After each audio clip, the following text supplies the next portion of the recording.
hear these youngins by the slang that I bid first, and I can't even get no credit for it. That shit hurt. Yeah, we been nerds, not the type to use big words. Still down to throw you if you throwing the fist first. Fail face, but every now and then I don't get curved. Still end up broken hearted, that we get what we deserve. Freaks show they staring and don't ask for no pictures. Cause I'm a giant man like I'm Fishburne. Maybe cause I'm hotter than the grease with a fish burn. We're slacking now, I'm putting in that work like an intern. I probably won't gain lives like trading in your system. The game stop. Don't really rap about what I ain't got. Been me since back when I could fit in the tank top. You think I'm ever changing? I think not. Hit the taco truck and I can show you the flame spots. They only taking cash and now I'm making the bank stop.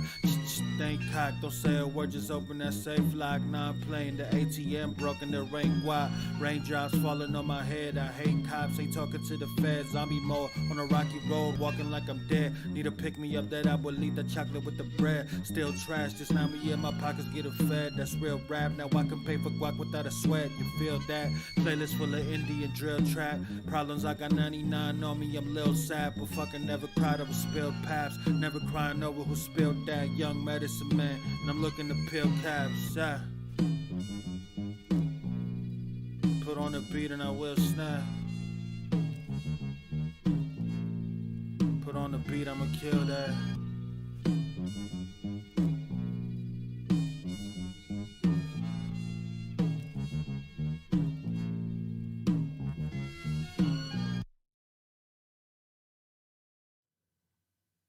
Ryne Radio is brought to you in part by Cerna Cigars.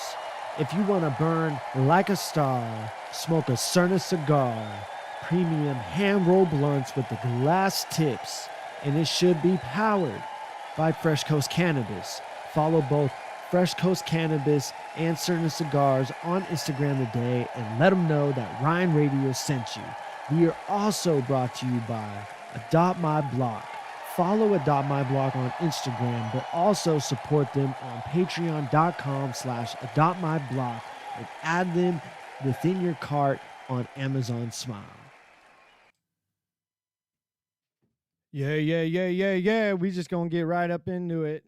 I'm gonna even have this on for a second just so I can test up the sound for a second. It kind of seemed a little patchy when we were coming in. Oops, I already had them on the screen. All right, we sounding cool.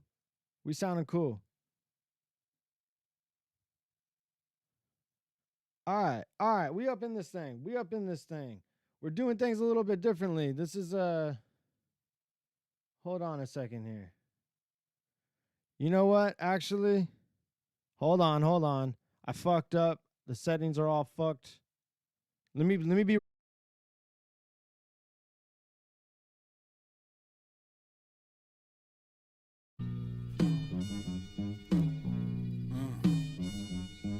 Yeah. Inside voice. I hear these youngins by the slang that I bid first, and I can't even get no credit for it. That shit hurt. Yeah, we been nerds, not the type to use big words. Still down to throw you if you throwing the fist first. Fail face, but every now and then I don't get curved. Still end up broken hearted, that we get what we deserve. Freaks show they staring and don't ask for no pictures. Cause I'm a giant man like I'm Fishburne. Maybe cause I'm hotter than the grease with a fish burn. We're slacking now, I'm putting in that work like an intern. I probably won't gain lives like trading in your system. The game stop. Don't really rap about what I ain't got. Been me since back when I could fit in the tank top. You think I'm ever changing? I think not. Hit the taco truck and I can show you the flame spots. They only taking cash and now I'm making the bank stop. Think cock, don't say a word, just open that safe lock. Now I'm playing the ATM, broken the rain wide. Raindrops falling on my head. I hate cops, ain't talking to the feds. Zombie mode on a rocky road, walking like I'm dead. Need to pick me up that I will eat the chocolate with the bread. Still trash, just now me in my pockets getting fed. That's real rap, now I can pay for guac without a sweat. You feel that? Playlist full of Indian drill trap. Problems, I got 99 on me, I'm Lil Sad. But fucking never cried over spilled paps. Never crying over who spilled that. Young medicine man, and I'm looking to peel caps. Put on the beat and I will snap. Put on the beat, I'ma kill that.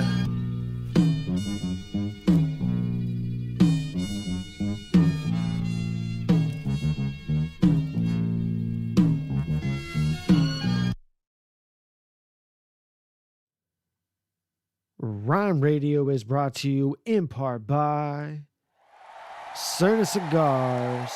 If you want to burn like a star, smoke a Cerna cigar.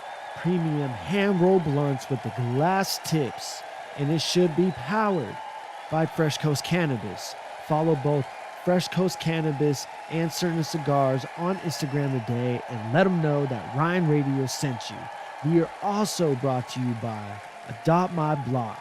Follow Adopt My Block on Instagram, but also support them on patreon.com/adoptmyblock and add them within your cart on Amazon Smile. All right. We're up in this thing now. This should sound better. Fucking apologies there, folks. I was trying to do some fucking unnecessary bullshit. You know, if it ain't broke, don't fucking fix it, right? I was trying to do it all newscaster like, but whatever. We're gonna be up in this thing. We're just gonna get right into it. Ryne Radio, episode 115. How you guys doing? We're back. We back. Fucking, calm yourselves, hide your kids, hide your wives. Got a fucking special guest tonight.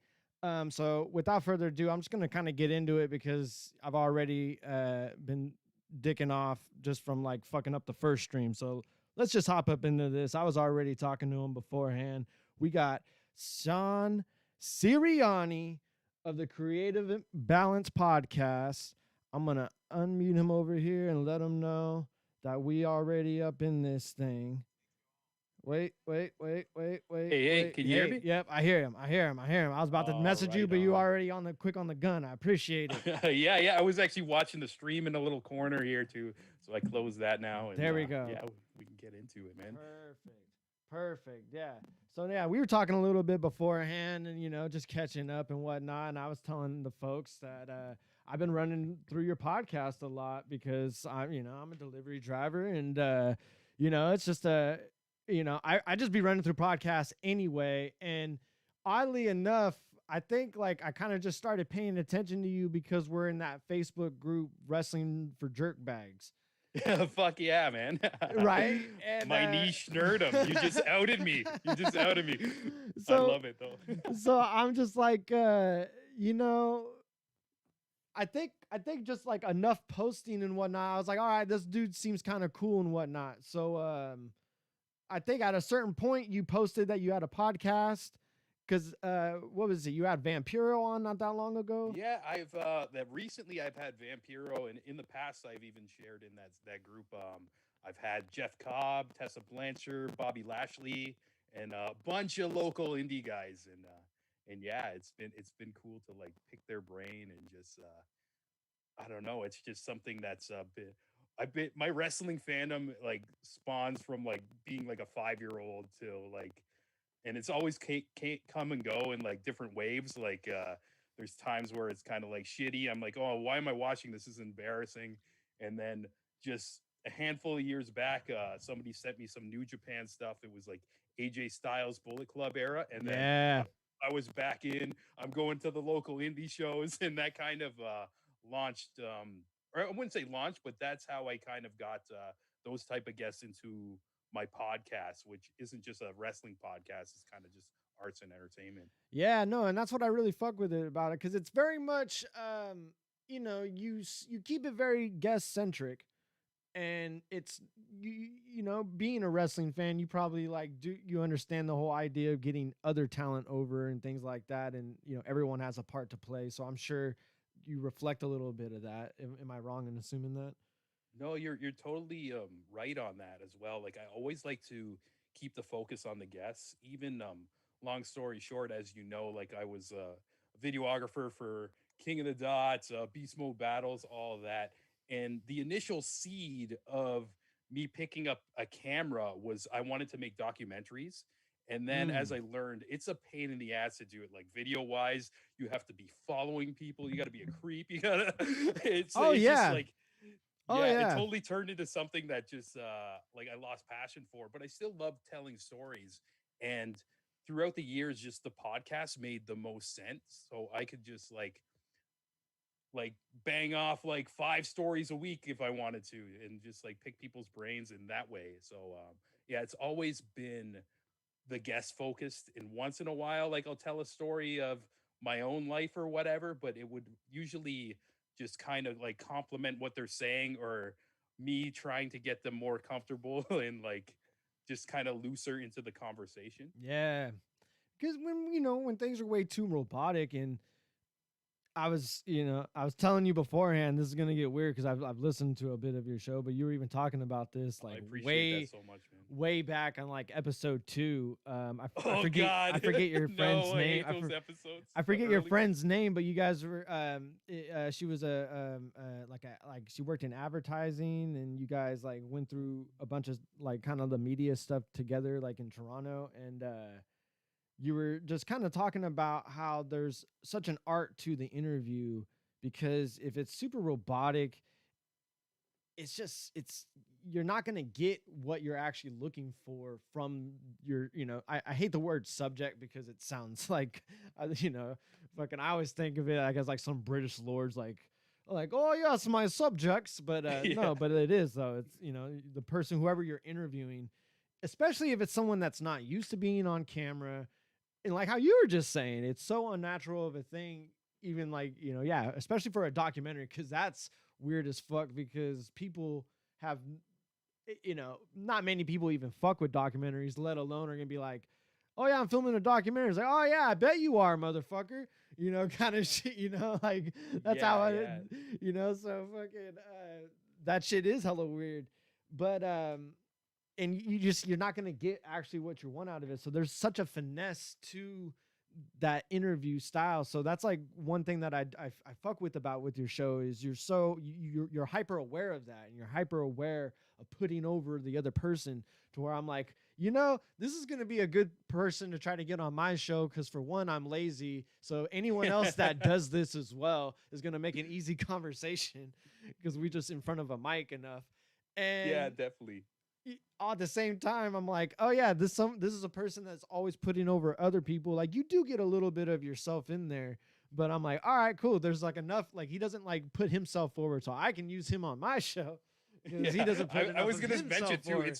It's weird being on the other side and kind of not being like the puppet master of the interview. Because Yeah, usually, like when I go into these things, like I don't write out full questions because I try to make it conversational, but I'll just have a bunch of bullet points of like some things I gotta hit, and if it curves off into like a different direction, that's cool, and then I'll try to bring it back to some other points or whatever. But this is cool because it's just like I'm jumping into the unknown. And also what I think is extra cool about this is like I mentioned to you, I've been subscribed to this channel forever, and just like since yeah. like the beginning of like Dirtbag Dan show.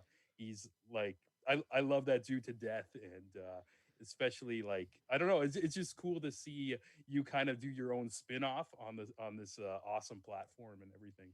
I appreciate the cosign, sir, because, and that's like kind of even why I brought up like the Facebook group thing, because I wasn't really aware of just how close of a circles we like kind of have. Like, we're all like so many mutual friends, to where like, and it's, and in the battle rap world is so large now, to where I didn't even really understand that you were someone that's so big behind the scenes, like how you just all the things you listed: King of the Dot, Beast Mode, like the circle of like the videographers and the photographers that like chase around battle rap is so small.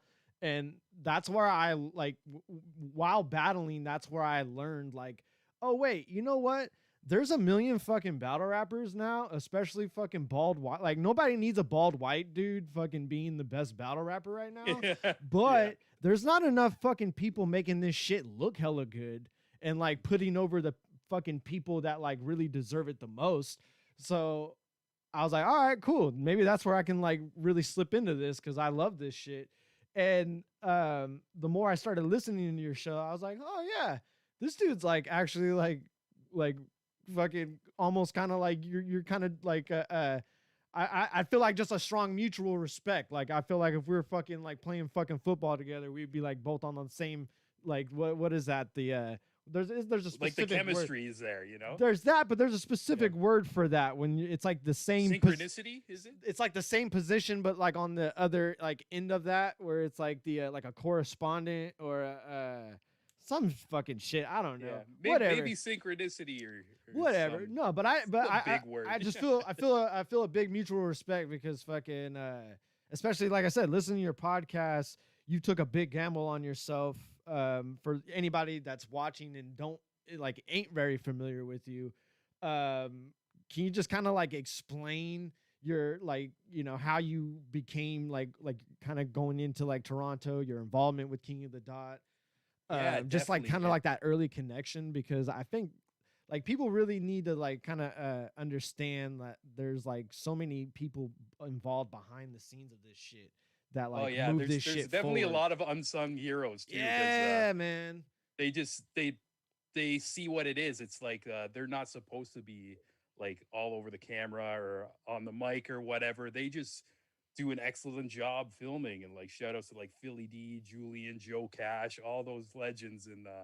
And yeah, it's crazy. Not only like I mentioned those names, and they're kind of I don't know, some backbone pillars in like the early days of King of the Dot, but also not only just King of the Dot, but like Toronto hip hop as a whole. Like I mentioned Philly D, who's one of the OG King of the Dot filmers. He also runs Beatbox Canada Okay. and has like these world tournaments. Julian, he's been working with like Nat Geographic, like Holy animals shit. and shit. It's like everybody has like their little like side like things, and they're doing like really well at it, and I just happen to be like the podcast guy, you know. And Yeah. it's crazy. But yeah, even like the beginning seeds like of all this filming and stuff was a total fucking fluke in my life. Like when I was growing up, I wasn't like, oh, I want to be a cameraman, I want to be a director or whatever. I always just had like this creative soul, but I was really lost in my early 20s. I didn't know what the fuck I wanted to do.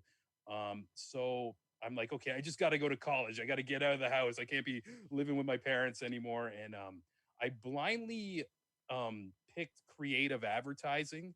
I'm like, okay, this is like a good middle. And like back then too, I didn't have a lot of like confidence in myself, and I also worried about what other people thought of me. So I'm like, oh, like I don't want to go full blown like in this art world, because I think my family's gonna and my friends are gonna think it's like stupid. Like my my friends at that time, my friends at this time are all like crazy people like me now. But fucking, so I picked creative advertising, and it was all right. I realized there's not much of your own creativity in there, and it's just like a couple times I would do almost like these stand-up style sets with my presentation, just doing it to make the class pop and like make these like fucked up jingles and stuff like that. I knew like after like the first semester I wasn't going to be into advertising. But what's also spooky too, and it's going to connect later on with my origin story of going into battle rap. um like I mentioned, I didn't want to, I had no ambition of picking up a camera or whatever, but me and a few classmates, we would watch Grind Time. We never heard of King of the Dot, but and I actually like fell in love with like the West Coast scene, like fucking Disaster, Dirtbag Dan. I know Soul Khan's East Coast, but he ended up being like one of my Had a favorite lot. guys. Yeah. Went down the rabbit hole with him, and I wouldn't say it was die hard, but I loved it and I respected it.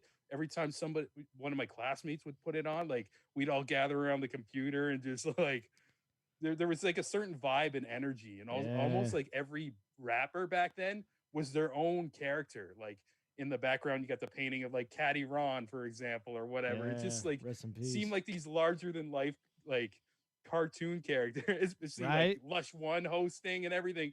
So, and also I want to mention too, growing up I've been like just this diehard metal and rock kid. And like I remember watching Grind Time. I'm like, oh, these guys are all cool, but I don't think like I'd ever be able to hang with these dudes or whatever, which is it's funny. So okay, so getting back on track with how I led into like all this. I'm still in advertising class, and we had this one project where we actually got to pick up a camera, and it was it was just about like my teacher was kind of doing examples of things that go viral and stuff like that. So it was actually a really fun project. The teacher was super cool. Shout out to my prof Raf, but he was basically like, okay, it's like this is a competition. Whoever gets the most hits on your video wins.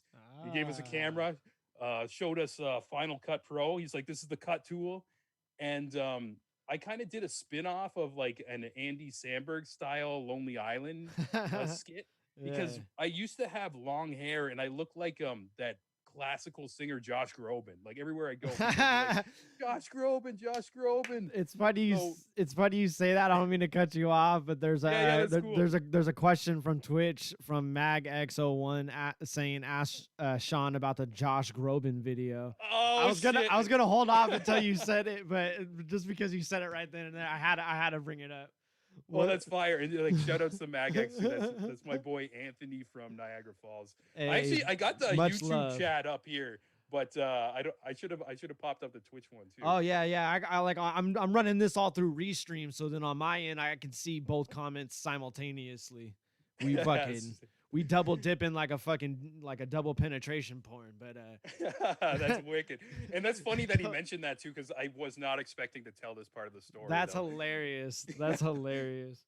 What a But yeah, connection. this kind of shows like the imprint that ad because so Andy Samberg kind of did this one with Natalie Portman where she went bad and it was like a gangster rap type thing, and I basically ripped that off with Josh Groban, and it's a video that is now private. There is shit I've said in it that it's not politically correct. Like this would get me fucking canceled, man. Like this was funny in '08 and '09, and now I like think about it. It's almost like when you hear Soulcon in an interview and he's like, "Oh, I can't believe I said the word faggot and stuff." Like Right?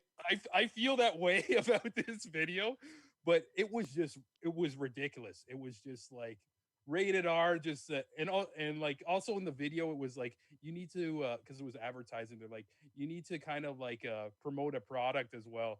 So I'm like, oh, how am I going to do this? I'm like, okay, oldie 40s. So Josh Groban's just getting fucked up, rapping, talking about fucking grandmas, going on the Ellen show. And I think the one bar was like, you see me on the daytime on the Ellen show. I know she's a dyke, but I fucked that hoe. Just Yeah, dumb just shit. silly But shit. it went super viral around like my college. Oh And shit. I go to like the pub night where they just kind of they'd have like a DJ playing or whatever, and people I wouldn't even know just go, Josh fucking Groban. And like I was a silent nerd, and then all of a sudden, That's like these amazing. chicks are just grinding me on the dance floor. I think, oh my god, it's Josh Groban, taking like fucking shitty pictures with their cell phones. Like it was Fuck yeah. it was, and then so that planted the seed where I'm like, yo, there's power in the camera. Like there's just something there. And like that moment, I'm like, that was the most fun ever. So after that, I kept trying to like redo the magic of Josh fucking Groban. Like me and my friends would do all these skits and they weren't as good. But as I'm going on, I'm learning how to edit and Yeah. I'm getting better at filming. And so time comes, fucking what was I gonna say? Oh yeah, so the end of this whole advertising program, you need to get an internship, whether it's like at an agency and stuff. And I knew I didn't want to do that. And a friend of mine just sent me this thing for a recording studio who's looking for an intern and almost somebody to do their social media. So I applied. This place was called Euphonic Sound. And again, like I knew the cut tool on Final Cut, and I had like a shitty like this old Sony like beginning HD camera or whatever that you buy at Best Buy for like $100 or something. And I went to the studio and they were just like, "Oh, this guy just kind of seems cool. Let's like we'll have him on." So I interned there, and I was traveling to Toronto, and yeah, there's so many little stories in there, but I'm just gonna Yeah. just because your audience is the battle rap audience, but I mean, not necessarily, to be honest. I've been, yeah. If you Yeah. if you feel it's pertinent, Please, Yeah, please share if you're welcome. I'll skip a couple parts just so I'm not dragging No, on, and yeah, I can no, get to some like but you're fun King fine of the though. Dot Don't, shit. yeah, you're fine though. We're just chilling. We fucking shooting the shit and talking shop. Yeah, right on, right on. And yeah, so I was there, and then just that studio they wanted to do like kind of like this hip hop charity thing just with local rappers. They called it United in Flow. And so all these local rappers were like coming in and trying out to be on this mixtape. And that's when I met the legend Mindbender. He's very relevant in a lot of the older King of the Dot videos as like the guy in the background who makes reactions. But he's a very eccentric like rapper himself. I love this guy to death. Like Yeah. lots of people compare him to like Old Dirty Bastard, but it's like kind of got his own psychedelic weirdness to it. And on top of that, nowadays he does porn and he's like winning awards in like the porn. That's me jumping way ahead of what Yeah, he's up no, to, I've though. heard him pop up on a few of your different episodes, so I could tell that there's a lot of mutual respect there because Yeah, you seem to yeah, be a and big fan that's of him. almost why I had him on episode 1 as well, because he's like one of the first people I met in the Toronto music industry who kind of gave me a chance, and I was making little mini docs with him as well. But alongside meeting him that day, I met Scott Jackson came in, who's one of the best beatboxers in the world at the time, and also um, Philly D, who I mentioned, one of the main filmers of King of the Dot, Avi Rex, and a couple of like their other MCs and stuff like that. Yeah. And so meeting Philly and Avi, um, they were talking about this was the summer right before World Domination 1. Okay. And I was they were like, "Oh, we got to go. You got to come out to the show. It's like battle rap and stuff like that." I'm like, "Oh, cool." And I didn't tell them I was like a fan of like grind time at the time. I Yeah. just assumed that wasn't a thing in Toronto.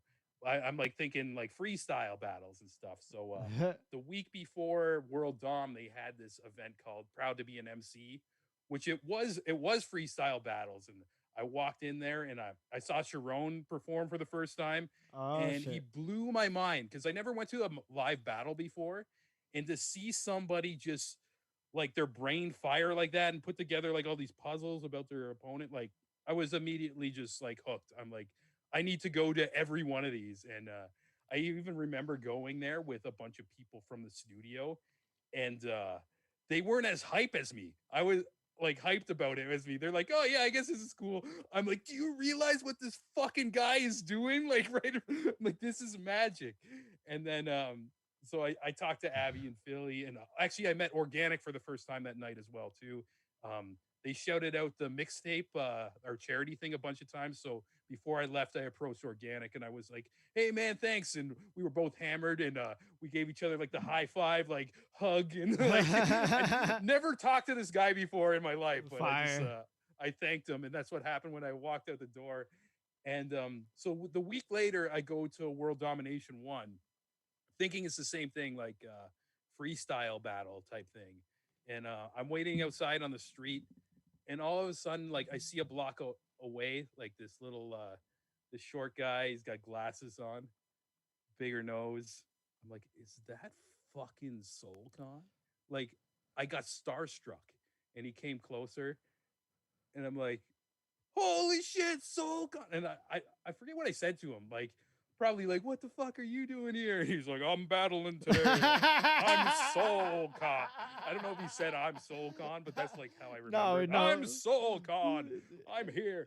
For And the- then oh my god. yeah, just walking in, I see everybody. There's fucking Thesaurus, there's Disaster, there's fucking I've probably seen Dirtbag Dan for the first time that night, but like it was fucking crazy. And also what was beautiful about it too is the battle rap environment. Yeah. Just being there. There's no really backstage. Just everybody's hanging, just drinking and partying with everybody. And yeah, from then on, Mindbender just kept going to these things, and I was actually trying to. This is when I learned I don't like making documentaries. I was trying to make a documentary with Mindbender, and we went to a bunch of King of the Dots.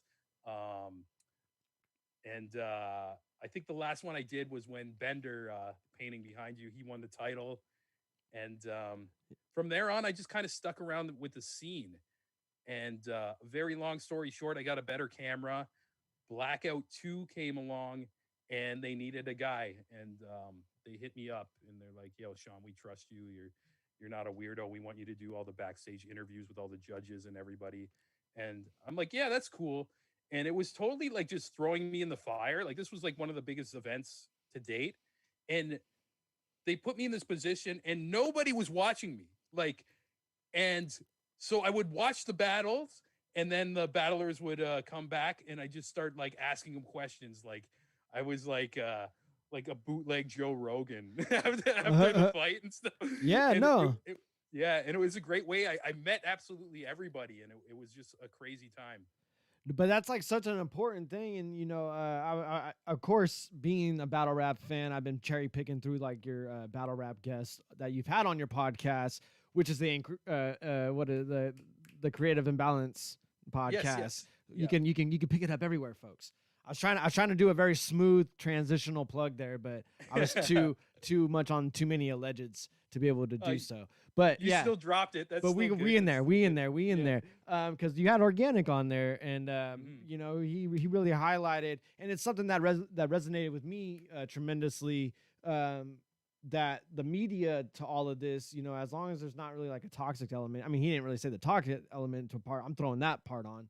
As long as there's not really a toxic element to this, the media is so important to push to the entire culture forward, especially like if it's the media that's representing the channel in and of itself. Because I'm like my, you know, being an early fan of this, I was like sifting not just through so many battles that I could, like all the early grind time battles, all the early King of the Dot battles, but then also a lot of this extra interview stuff behind the scene before the big events and all that.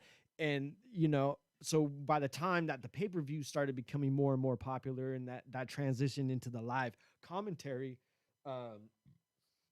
it seemed, you know, like that stuff was so important to like how like that era of the battling kind of like got so big to me. Especially like there was like the outlets like the battlerap.com and things like that. There was a lot of like kind of really good outlets that were really putting over everything in a great way. And you know, I don't think I just like it kind of blew my mind that I was like, holy shit, this guy that like I just kind of peripherally knew from this Facebook group is like so like responsible for so much of the earliest shit that I've watched, not even just to get involved and get interested into the battle rap world, but to understand that like this entire scene is so just do it yourself. Like, and that hell yeah. Any of that resonates with me so much. So then when I'm like going through your fucking show, of course, you like you being a metalhead absolutely resonates. Like, I don't think there's anybody, you can't get through an episode of your show without like some kind of a metal song or punk song or just something. Or a reference here. And honestly, it's really great because you might even get a kick out of this. Like, because I grew up like kind of a metal fan. Like, I grew up like an everything fan. Cause yeah, same. Because like between like my mom was like very heavy into like hair metal, and then like that early 90s like DJ clubhouse type shit, like the fucking like Debbie Deb and the fucking like that type of shit. Cause like out here, like, you know, fucking the stereos fucking is very fucking popular because we cruise around all over the place. So it's just like, you know, my parents growing up, they always like that shit that fucking like just slap and fucking has that heavy ass bass. So she liked fucking like, yeah, like that super hair metal, and then like that 90s dance type of shit. And then like my stepdad was very into like either Too Short or fucking like Waylon Jennings. So that's like where you were getting everything. That's like, that's where all that's of awesome. That's where all of that. And then on top of that, like my uncle was like very much into like the Gap Band. So it's just like I had someone somewhere in my family that like put me onto some shit. But even my stepdad was even heavy into like Metallica and shit because that was his era of fucking growing up. So I grew up fucking listening to hella fucking Metallica and Pantera, like not so much of many of those like big other like Anthrax or like Slayer too much. Mm-hmm. I was actually terrified of Slayer fucking growing up. Yeah, same. But now like being an adult and then like I'm running through your show, like such as that metal influence, I'm actually like running back more metal shit again in my life. I'm like, I kind of forgot like how much I love some of this shit. Like especially Yeah, like yeah. just a lot of that early 90s shit. So I you know, I'm telling a fucking long point to get to a fucking short point, but This is cool. It's all it good. I could just resonates show. that you're very much about like the DIY and all that type of shit. So I can only assume, you grew up fucking just going to like hella shows and like especially because I know nothing of Canada, especially not even just being like an ignorant American, but everything I Yeah. know about Canada and the UK I learned through the battle rap scene. Oh, And yeah. then That's like cool. That's cool. sitcoms that I've like, because battle rap will like reference shit. So I'm like, I don't know what they're talking about. All right, Letter Kenny, cool, let's run it. All right, cool, I Yeah. like this shit. All right, so that's how like I peripherally find out about all these other things. But how the fuck, like what to me the Canadian scene is all just do it yourself, because there's nothing really like you guys, it's you I feel like everyone that's involved really understands how much like being involved, like how important that is to like push that shit forward. Am I Yeah, wrong definitely. by assuming all of that? No, you're not wrong at all. I feel like maybe yes and no. For the battle scene, definitely yes, definitely DIY. You can show up, and if you start working, you're gonna you're gonna be a legend in this. Like that's something I realized too. It's just like you can just do it, and this goes beyond battle rap, like whatever you want to do. Yeah. I mentioned like in my earlier days, like even my early 20s, I didn't have a lot of confidence in myself, and just kind of my journey through picking up the camera, and even heavily in the battle rap scene. And also as the King of the Dot stuff was going on, I was working for a couple websites where was interviewing like metal bands and like folk artists too. I had that on the other side as well too. But that was something that was forcing me to break that mold of being that and that bad habit of thinking. It's like, oh, I'll never do that, that's just a dream, and dreams are dreams. It's like you can wake up today and do it. Like you got to start somewhere. It's not going to be perfect or whatever. And if you look at the legacy of King of the Dot too, it was just a couple of dudes in an alley. You go to volume 1 and they're literally in an alley behind a mall. Yeah. It's fucking incredible. And then it turned into like this worldwide phenomenon. It's King of the Dot. Like when I look at the bigger picture or whatever, it totally inspires me. And even right now I'm not heavily involved in all their stuff. I probably did one thing with them over the past year. We did like a little shoot in a barber shop. I don't know if they're gonna release that or whatever, but there's a little hidden gem. But Nice. fucking yeah, like just I kind of got burnt out from the battle rap stuff and started doing Yeah. some other stuff. But I feel like it's pulling me back in with like the beast mode guys and everything. And I forget the original question. I'm going off I think it tangent. Oh yeah, we were talking about DIY. just kind But of DIY, yeah, like yeah. DIY, and it's like where does like your early metal influence come from, and like how much of that applies to that really? I'm not I think it's just it's more of the attitude, the fuck it attitude. Like it's okay to be different. It's cool to be different. It's and I always just like I don't know if because I grew up like just like kind of like a shy, quiet kid, and metal was my release.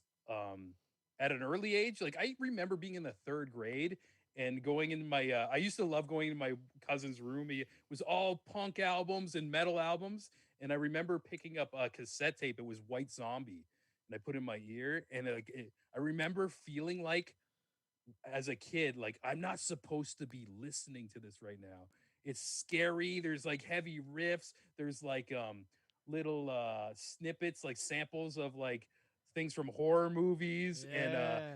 I remember next time I went to my cousin's house, I brought a blank tape and I put the two tapes together. And I just had it. My parents didn't know what I was listening to, like all this fucked up shit.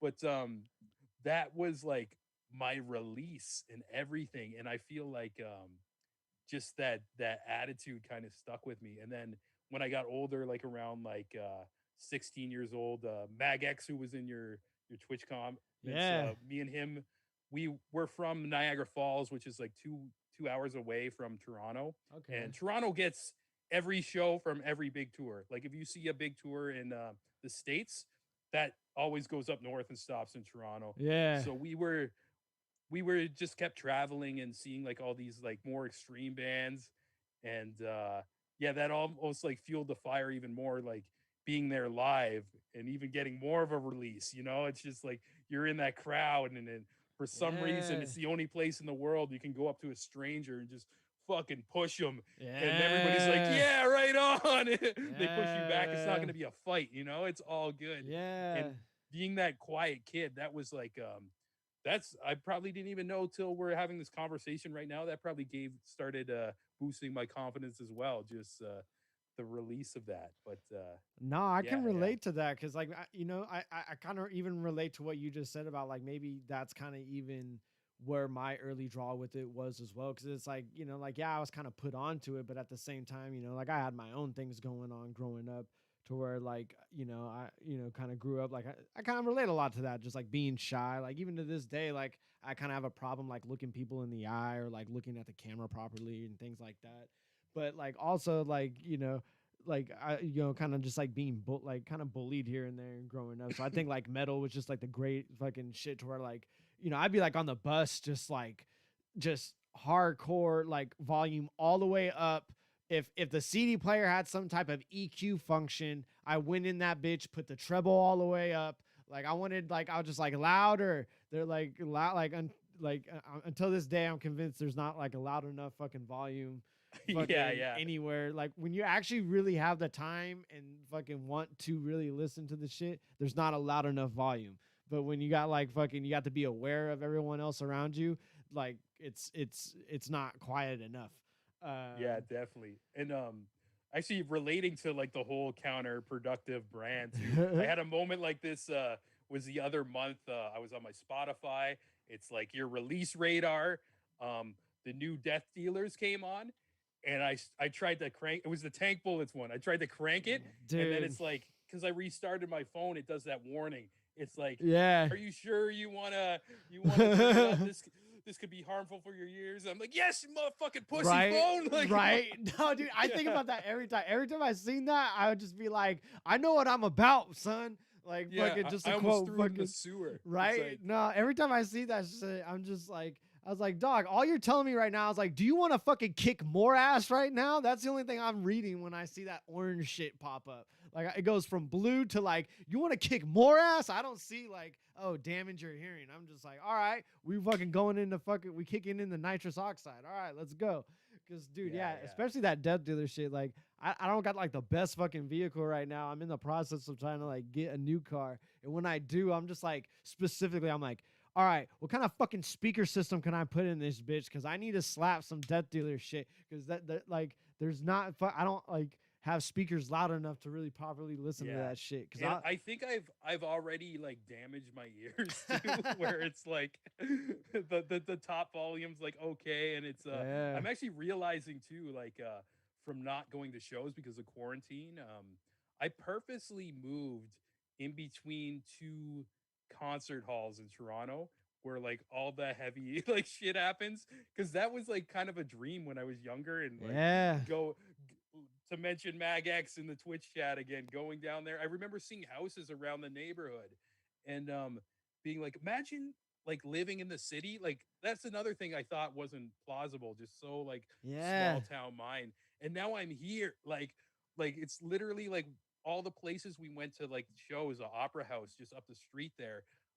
It's 2 blocks away. It's a 10-minute walk holy for me. shit, And fucking even like King of the Dot had shows there. That's when Daylight dressed up as the slave master. That happened amazing, at the Opera House, and like amazing.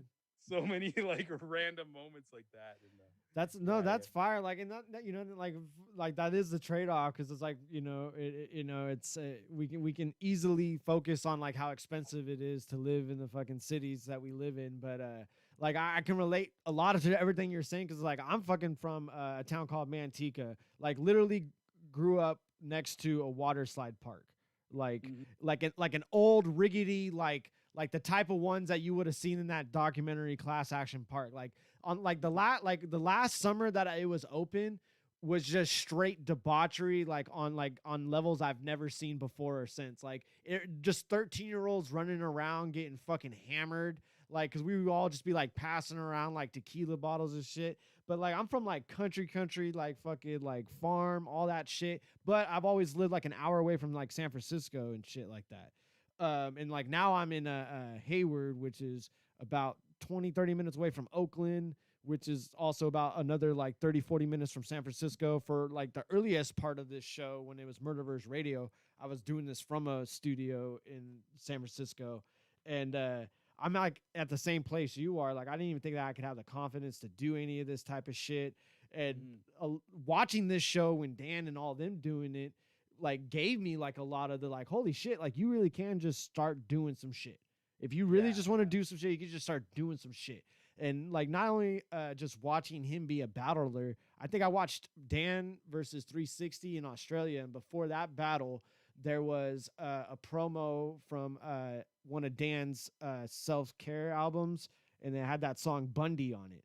I don't know if you're familiar with it, and they show like a little brief thing in the beginning about how like they're at like some house, because it's like this is around the time like after 2008, so like housing crisis and whatnot. So there's a bunch of foreclosed houses everywhere, and I guess the guys had like a key to like an in-law unit that was on a like behind a house that was foreclosed on. So they're able to kind of just like do some squatter shit for like a few months. Recorded a bunch of the episodes of the Dirtbag Dan show there, and then fucking recorded a bunch of the music there as well. And I'm just like seeing this whole shit. I'm like, these guys are just getting stoned as fuck. There's moonshine. They're making music. Like, I'm just like, and they're building their own scene by just I'm just like, they love, and also working hard too. Yeah, like, so while they're having fun. Which dude, exactly. So I can relate to everything you're saying, because I'm just like, I see these things going on around me, and I'm just like, dude, this isn't happening far from me. And it's like, there was a moment in time I even like left like home, lived in like Seattle for just a few months because I kind of wanted to, but I was like, man, fuck this shit. I'm going back home. I'm getting involved in this fucking shit because I'm a fucking fan, and I want to like, I want to see what I can really fucking do in this and all that. So I relate to your show fucking tremendously, and not even just beyond the way you put over people, and you have just a very you could tell you do this a lot, not even just like from your podcast, but even like prior experience. And that means a lot, actually, because I'm so fucking critical on myself. Even like I'll listen to my very last episode and I'll probably be like, oh, I should change that. I should change this. But that, like, I mentioned that to some people, and they're like, oh, you got to stop that. You got to be like, celebrate it. And I say to an extent, because without that over criticalness, like, I guess it's kind of a gift and a curse in a way, because me thinking like that has grown it to where it is right now, where some of the people I've had on my show, like lately, like over the past year, it's like, I almost can't believe it. Like, it's almost feels like a dream. Like, and even like this past year, people I grew up like listening to or just seeing on TV, they're like my friends, and they'll wish me like a Merry Christmas, and and holy shit. I really, when I'm talking to them, I'm playing it cool, and then in the back of my mind, I'm like, what the fuck is life right now? Like, oh yeah, it's I said this actually, this is something like I said in a Facebook status a couple years ago, and it came up in my memories, and the person who, it got one like, and the person who liked it, what I noticed, it gave me the biggest fucking goosebumps. But so it was like 5 years ago, I wrote something like magic happens when you unapologetically follow your dreams. And this came up a few weeks ago, a post from 5-6 years ago, and I clicked on it. I'm like, oh, that's a cool thing I said. I guess I don't remember typing that. And the one like was this girl I met at a jazz fest, and her name is Jessie Reyes. All over, like, she's just a worldwide star right now. She's on tracks. She's on Eminem's second last album. Oh, shit. Eminem's on her new album, and she doesn't have her Facebook anymore, just that history is Yeah. there and everything. And Yeah.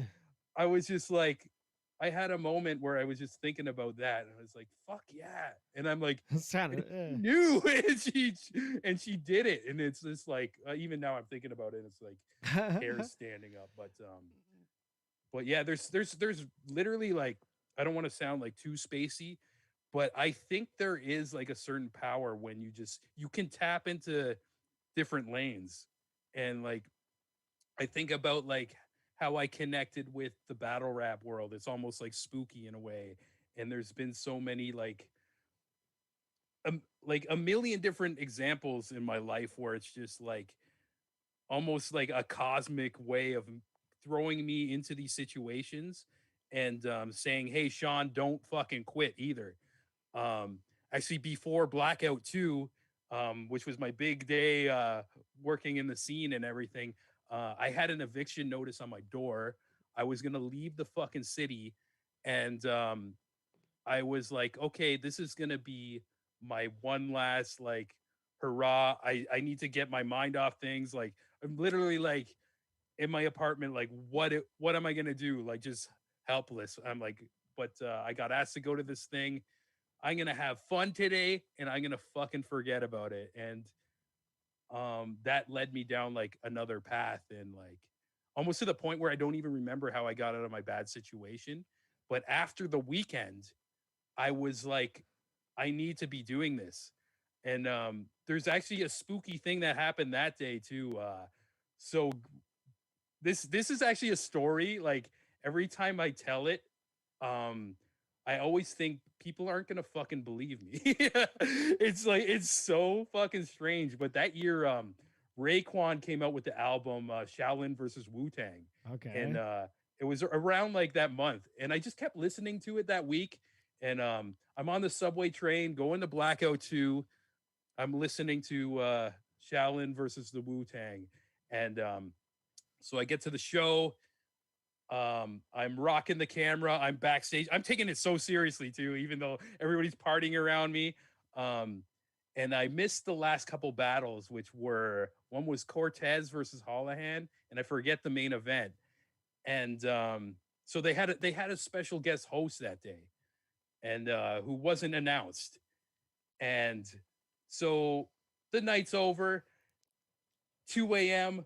The club's like, oh, you guys got to get the fuck out of here. I'm tearing down all my fucking equipment and everything. And all of a sudden, I forget it was Avi or Sandeep or Jesse, one of like the dudes who did like the business marketing. I knew it was one of them. And they ran up the stairs and they were like, Sean, what the fuck are you doing? I'm tearing it down because like the security guy is like yelling at me. And they're like, no, no, no, you got to interview Raekwon. And my brain broke, like it fucking broke. And because I didn't see him, like I missed the last two battles and he came out for the Cortez one. Yeah. And I Holy said fuck. I remember like stuttering like Wu Tang Raekwon. They're like, yeah. Oh, and get this too. So like prior to this, somebody brought up a thing of pizza where we had all our catering and stuff like that. Okay. And I was so busy. I was all day. I didn't eat, and this pizza was there, and I just started demoing it like at the end of the night. So this guy tells me, "You got to interview Raekwon." And as he's walking out the door, and he's like, "And who the fuck ate his pizza?" So apparently, Raekwon, like his rider was like, "Oh yeah, just get me some pizza." Or something. I don't fucking know, but this is like I'm having a fever dream right now. Like what the fuck? Oh man. And he came up and sat in front of me, and I'm like, I remember like being shaky because I'm thinking of like how weird it is because that morning, listening to Raekwon on the way there, and I'm not even a big Raekwon guy. Like this is like one of his only albums I've dove into, like did the deep dive with. It's like this moment, like what the fuck is life? And I remember just talking to him, and I mentioned that I'm like, dude, this is so freaky. I didn't know you were gonna be here, and I was listening to Shaolin versus the Wu Tang. He's like, oh yeah, what's your favorite song? I'm like, Butter Knives. He's like, oh yeah, cool, dude. And we're just fucking like shooting the shit, and so so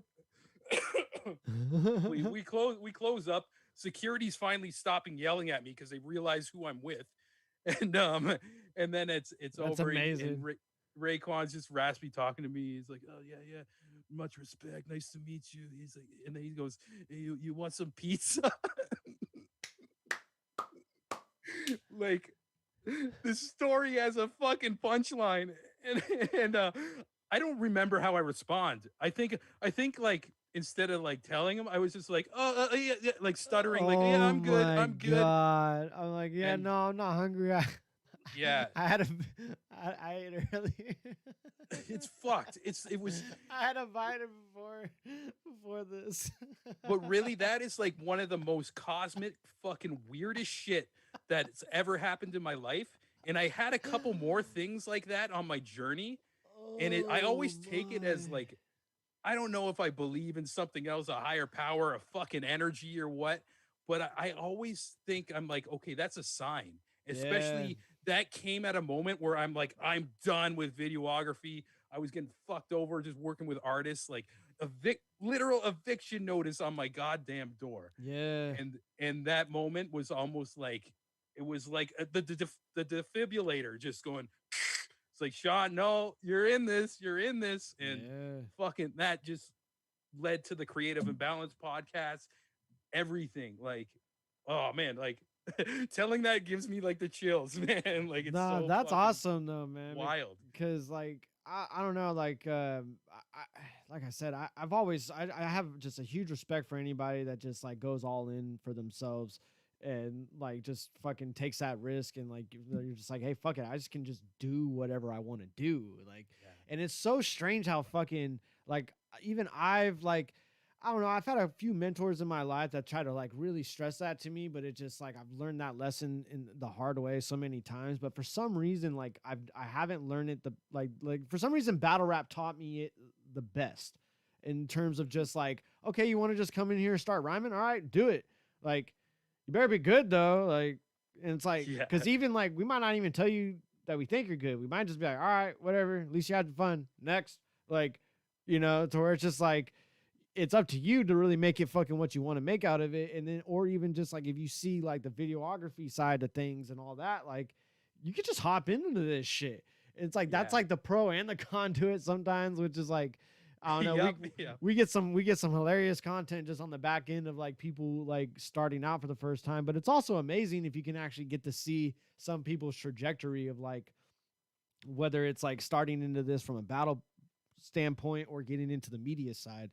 Everybody has like a square one, and then we get to see it go out. And more often than not, we've gotten to see that happen with so many people throughout this Hmm. culture, and it's just this weird fucking family to where like I said, like listening to your podcast more, not only just like having that respect because you're very much about like the DIY and you're very much just about putting over like the subject or putting over the brand, like whether it's your show or just being involved behind the scenes, like with King of the Dot, like being like Yeah. it takes a certain person, I think. I mean, I don't know, maybe I'm just toot my own horn because I'm trying to do this as well, aside from me slapping my own name on my show. Fucking you gotta really it takes a lot to just be able to like, all right, how can I make this person shine the most? Yeah, yeah. And it's like it's like a scene where you got to wear like a lot of like different hats. It's, as you know, like you've been rocking it with bots, like booking battles and like just Yeah, man. it's actually more work than people can ever imagine. They see Oh the yeah. YouTube video, they're like, "Oh, just two guys get together and insult each other." But no, no, it's bigger than that, and it's I don't know. It's the most beautiful thing I fell into by accident, and explaining Yeah. that to a normal person makes them think you're crazy, because then they'll click on the video and then it's like Pat Stay like talking about Marv's autistic brother, and they're like, "Oh, you were filming this? Like, what the fuck is wrong with you, you monster?"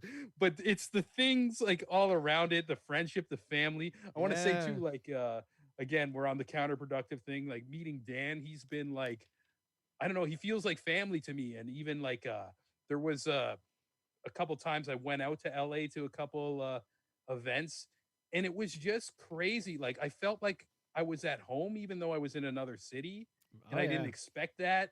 I remember Lush going. Me and Miron went out there. She was another person, another unsung hero who's like was on the staff in like earlier days. Um, we went out there, and we weren't even like priorities with the show. We were just gonna do some media stuff around, and Lush came to the hotel because he heard we were arriving there, made sure we got checked into the room. It was taken care of. This is the night before the event. Like he has a million things to do, and he just kind Yeah. of came in, chilled, and Lush and Caustic had like a beer with us. And like another thing, I want to big up Caustic for a Oh, moment. for sure, man. Fucking dude, this is the night before he was supposed to battle Aver. It's like 10 p.m.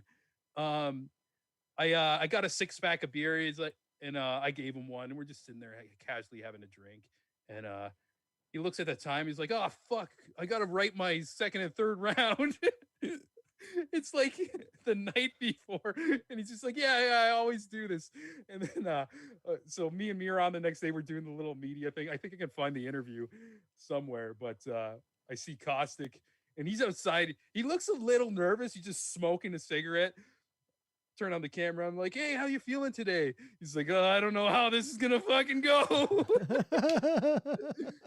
So in my mind too, it's just like when I see somebody like that, I'm used to like I've been to like hundreds of Toronto shows. When somebody's that confident, I'm or not confident, I'm like, Yeah. usually they're gonna get bodied or something. Right. We go in, the exact opposite opposite. happens. He just controls the room, fucking murders Aver. Just yeah. Even like I don't think I knew him that well then, and I was just so proud of him. I was like, that's Yeah. fucking awesome, just to like casually not like just not care and be that good.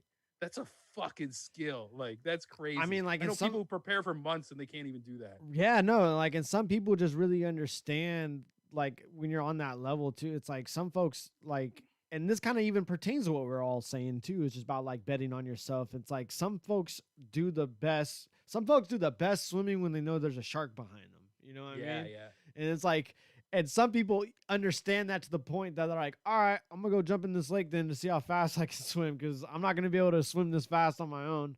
So let's go jump in this fucking shark infested waters just so I can see how fast I can record this time. Like, and like some people have that fucking gift. I've seen Essam, or the artist formerly known as Essam, now Non Fiero. I've seen Essam do that so many times. And it's like sometimes worked really well, other times not too much. But he has such a magic to it to where like when he does hit that groove, he's the best. He's just one of the fucking best. And Caustic is absolutely one of those people as well, to where it's just like he only can do it that way. I don't think he could really. I think if he would have like prepared for a long time, it would fuck him up.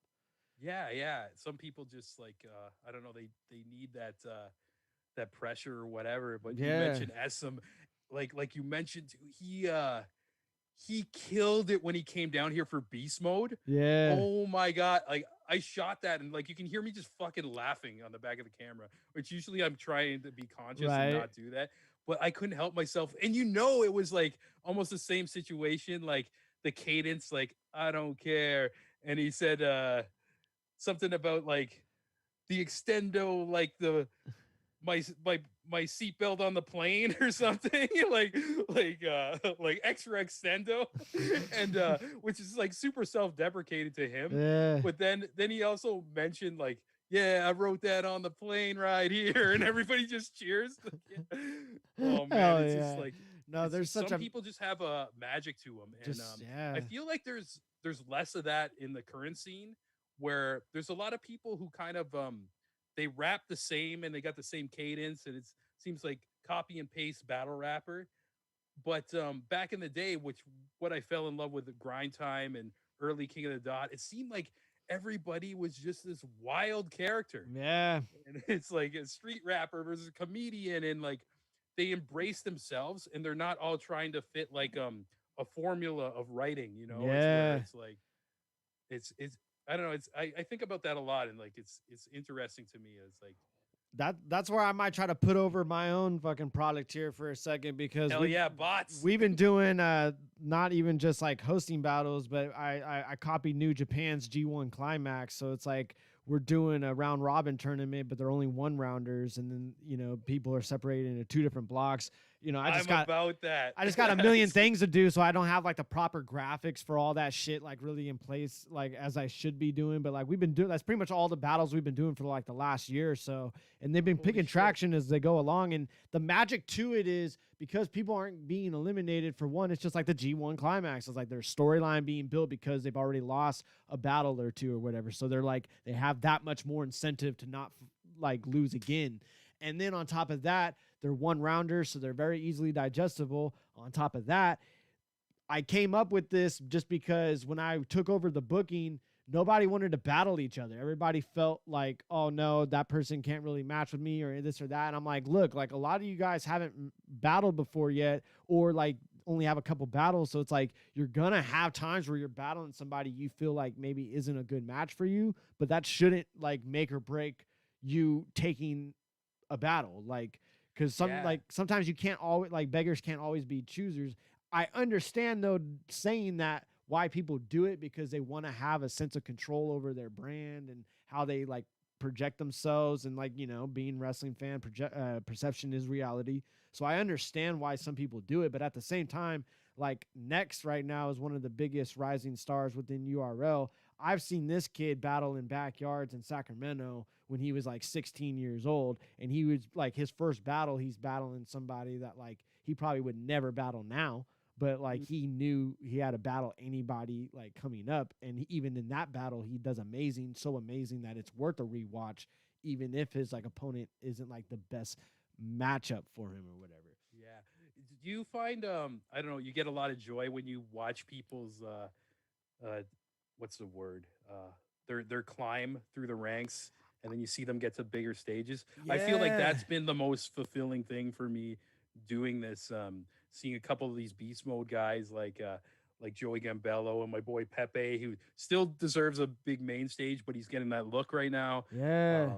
Even like seeing guys like Franchise, Eddie I shot his Prove Yourself battle, and just like it's just this. I think this is why I'm still doing it. Like I just love seeing the story, the rise, and even like the names I mentioned.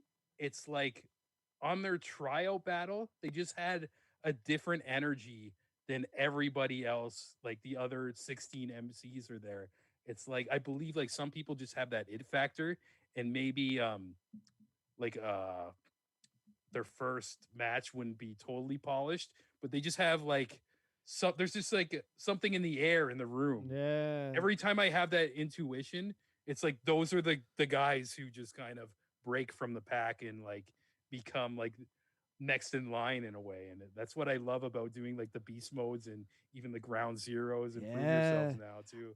It's like I almost enjoy that like little thing, even sometimes even more than being at the big events with like fucking Drake beside me and shit. Like, like yeah. I mean, it's like I mean, like you're Canadian, but like out for over here, it's like I'm not the biggest football fan, but like it's like college football versus like NFL. It's like college is like so unpredictable. There's a bunch of rising people. You don't know who's just going to be a blowout. You don't know it's going to be like a tied game all the way through, all this and that. NFL, people are a little more established. You can kind of rely on the stats and the odds a little bit more. You kind of, not necessarily can predict things, but you kind of know some things like you can, bet on, and you might be right. To where I think there's a lot of that same principle within the battle rap world, to where like, I don't know, like, and I'm so invested in our shit. And, I tell these guys, it's like, I feel like, I don't know if it's like a mistake. That's like not really the right word of it, but like, I think a lot of the small leagues want to like focus on getting their folks to that next place. And there's nothing wrong with that whatsoever. But I think like, I'm still in everything from pro wrestling to where I'm just like, I want to make the promotion strong, to where like when these people do still leave, the promotion is still like, the promotion doesn't make or break when these stars go. Yeah, definitely. And that's like not even any disrespect to like those stars, because it's like I'm trying to make you like the biggest thing within our shit. If that translates into you like relating those like skills and like all of that elsewhere, like fucking I would 100% support that. But like I feel like where I'm best suited is it's like trying to focus on making you look like a top guy within our shit, and then that could be what you use to shop elsewhere. I feel like, you know, I'm a Yeah. one man shop, so it's like I feel like if I focus too much on trying to get people just to the next place, then I'm not necessarily focusing on every single body within my shit to be like, all right, who's my top folks? Who's the people Mhm. that like I've been like coming up through our shits? And it's like, and I really love the idea of the tournament, how I've been doing it. It's been driving me fucking nuts. I've used too many people. Next time I do it, I'm gonna revise it. But it's been great because people have grown already. Like we've gotten a few new guys that like there's a guy right now named Caso Dinero. He comes to us from fucking Jacksonville, Florida. So he's Oh, hella sick. different for us because he has this like southern style. He has a whole different flow to him. And the way he constructs his punchlines is just a little bit different than what, you know, most of us are doing over here. And I love it because he's just like something like it's like what you were just saying. Like you know when these people step in, like there's something different to you that like I know just with the right time and the right amount of reps, you're gonna fucking really take this and fucking just make a train for yourself and just ride it out. So like Yeah, I love to yeah. be able to like I have the most fun being at this level right now because like I said, fucking, you know, I had fun battling and that and I know like I proved to myself that I could do that, but I'm Mhm. just like I'm somebody that like, you know, I'm such a big picture kind of thing to where like I know Yeah, I'm best definitely. suited It's like here. you got more like a leadership quality to you as well, and Fuck, the people maybe that people that no, feels but dirty. people need that. Feels dirty Yeah, here. yeah. I don't know. I don't know if you. I've always I felt don't like like, compliments either, but just even like the yeah, like leader part. for an example, like you care, you're still like rocking on this channel, which is an extension of the league too. Like everything all connects. Like you're just giving her too, and it's cool. And even like I had a talk this week with all the beast mode guys, and I haven't been in the loop in a while, and we kind of got like this similar spirit too of really like putting people who deserve it on, and we're actually Yeah, just of the other day we're talking about something special we're putting together. And also one thing I respect too about I want to give a big shout out to Chris Kane, who runs it. He's a big pioneer in the battle scene in Toronto, and people don't give him enough put enough respect on his name. But also like his one of his reasonings for creating beast mode, it's like when I heard his story, and he can tell this story way better than me, but when I'm just forever. It doesn't matter if it's the biggest league or whatever. I hell am yeah, down to help this, but he was kind of a victim of being a black guy in the wrong place at the wrong time. Just shit with the cops, everything, um, and yeah, it just caused like a lot of like shit in his life, having that on his record and everything.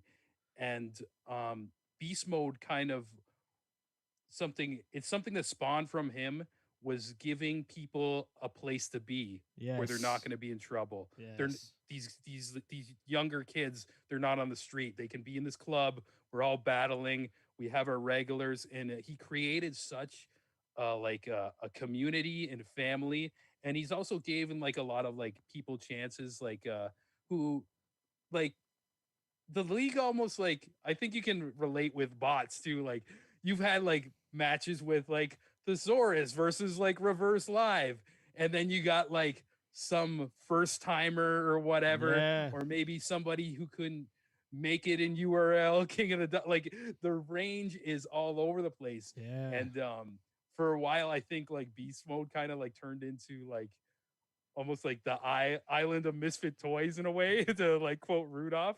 And nice, I just happen to be like that one weirdo elf, you know? Like I just want to make shit. And I met with these guys, and I actually after a moment where I had a burnout from King of the Dot, I took a year off from battle rap, and I was just going to the events as a fan. for And sure, the beast mode guys approached me asking, "Hey, can you just do this one event? The last guy who filmed kind of fucked up our footage." And I'm like, "Yeah, I'll do this." and like just thinking like, oh, I'm just gonna make a couple bucks or whatever. And I went, and like I always knew their crowd. They have always shown me love, but I usually see them at King of the Dot events, and I wish I wasn't like this. I wish I would have went more to their events back in the day. But I just like there's so much battle rap you can take For before sure. you're like fuck all this. But after the first event, um, they became my family. I was like I fucking love these guys. I love this community. I love what it's all about. I love the guy who runs this. Like I'm like, if you need me, just call me. I'm about this. Like, That's amazing. and they do pay me, but like, it's something I give my time to, and it's That's something awesome. special. And a lot of people don't know that side about beast mode. I don't think, and it's kind of important to me to just say that on the mic. Yeah. And give Chris Kane the biggest shout out and much love, brother. No, yeah, for sure. Much respect to fucking the guy, and I'll just say too, much respect to fucking the Beast Mode folks because they got a gorgeous fucking belt. Their belt Yeah, is yeah. amazing. It looks like an MLW belt. That shit's so big. Like Yeah. Beast Mode and then Bar Wars got like the most biggest, beautifulest fucking belts in all of battle rap. Like, It's heavy. I don't give a too. fuck what anybody says. Like, I mean, don't get me wrong. I love the fucking bots belt. It's glorious. And it's like, what's so good about it? Like, if you ever see it in person, it's like, it got a good amount of weight to it. And like, when you sling it over your shoulder, it's definitely a good belt. But what I love about it is like, it's like a good, like, it's like a great intercontinental title fucking belt, you know, to where it's just like, it's not necessarily the fucking big dog fucking, like the shits, but it's just like, you know, the right fucking, you know, if you're Razor Ramon, you can make this shit look pimp as fuck. Like, No, like it this looks shit's sick. gorgeous.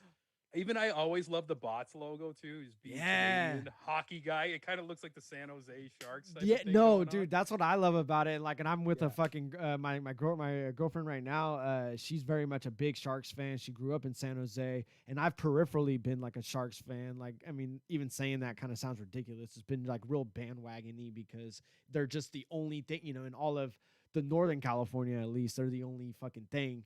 And you know, obviously, I feel like you can watch hockey and not even be a hockey fan and then like get turned into one because it's so fast paced and it's not really like soccer because it's like motherfuckers are getting slammed and shit like that. So I've been definitely fucking just been dating my lady friend and stuff and being so close to the Zay and bots. I've converted into a San Jose Sharks fan pretty hard. But no, you're right. Fucking the with the shark inside the bee and shit. It's fucking it's glorious. Yeah, it's so sick. And every time I Such a try to great- do like some graphic work, I'm always trying to be like, all right, we do it all in teal.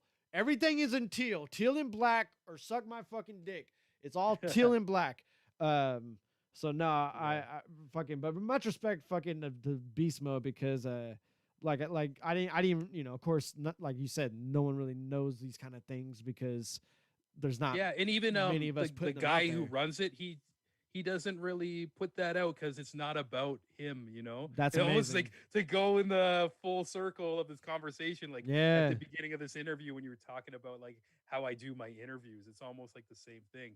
Like he'll host it, say a couple words, kind of dip out. He's like, it's not about me. It's about That's tight. the guys, you know. It's like his babies, you know, and they all look up to him like an older brother or like even like a father figure in a way too. Like you Yeah. can tell they just have that respect for him, which is it's such a beautiful community. And yeah, it's awesome to be able to share that with people too, because I don't think a lot of people know that about beast mode.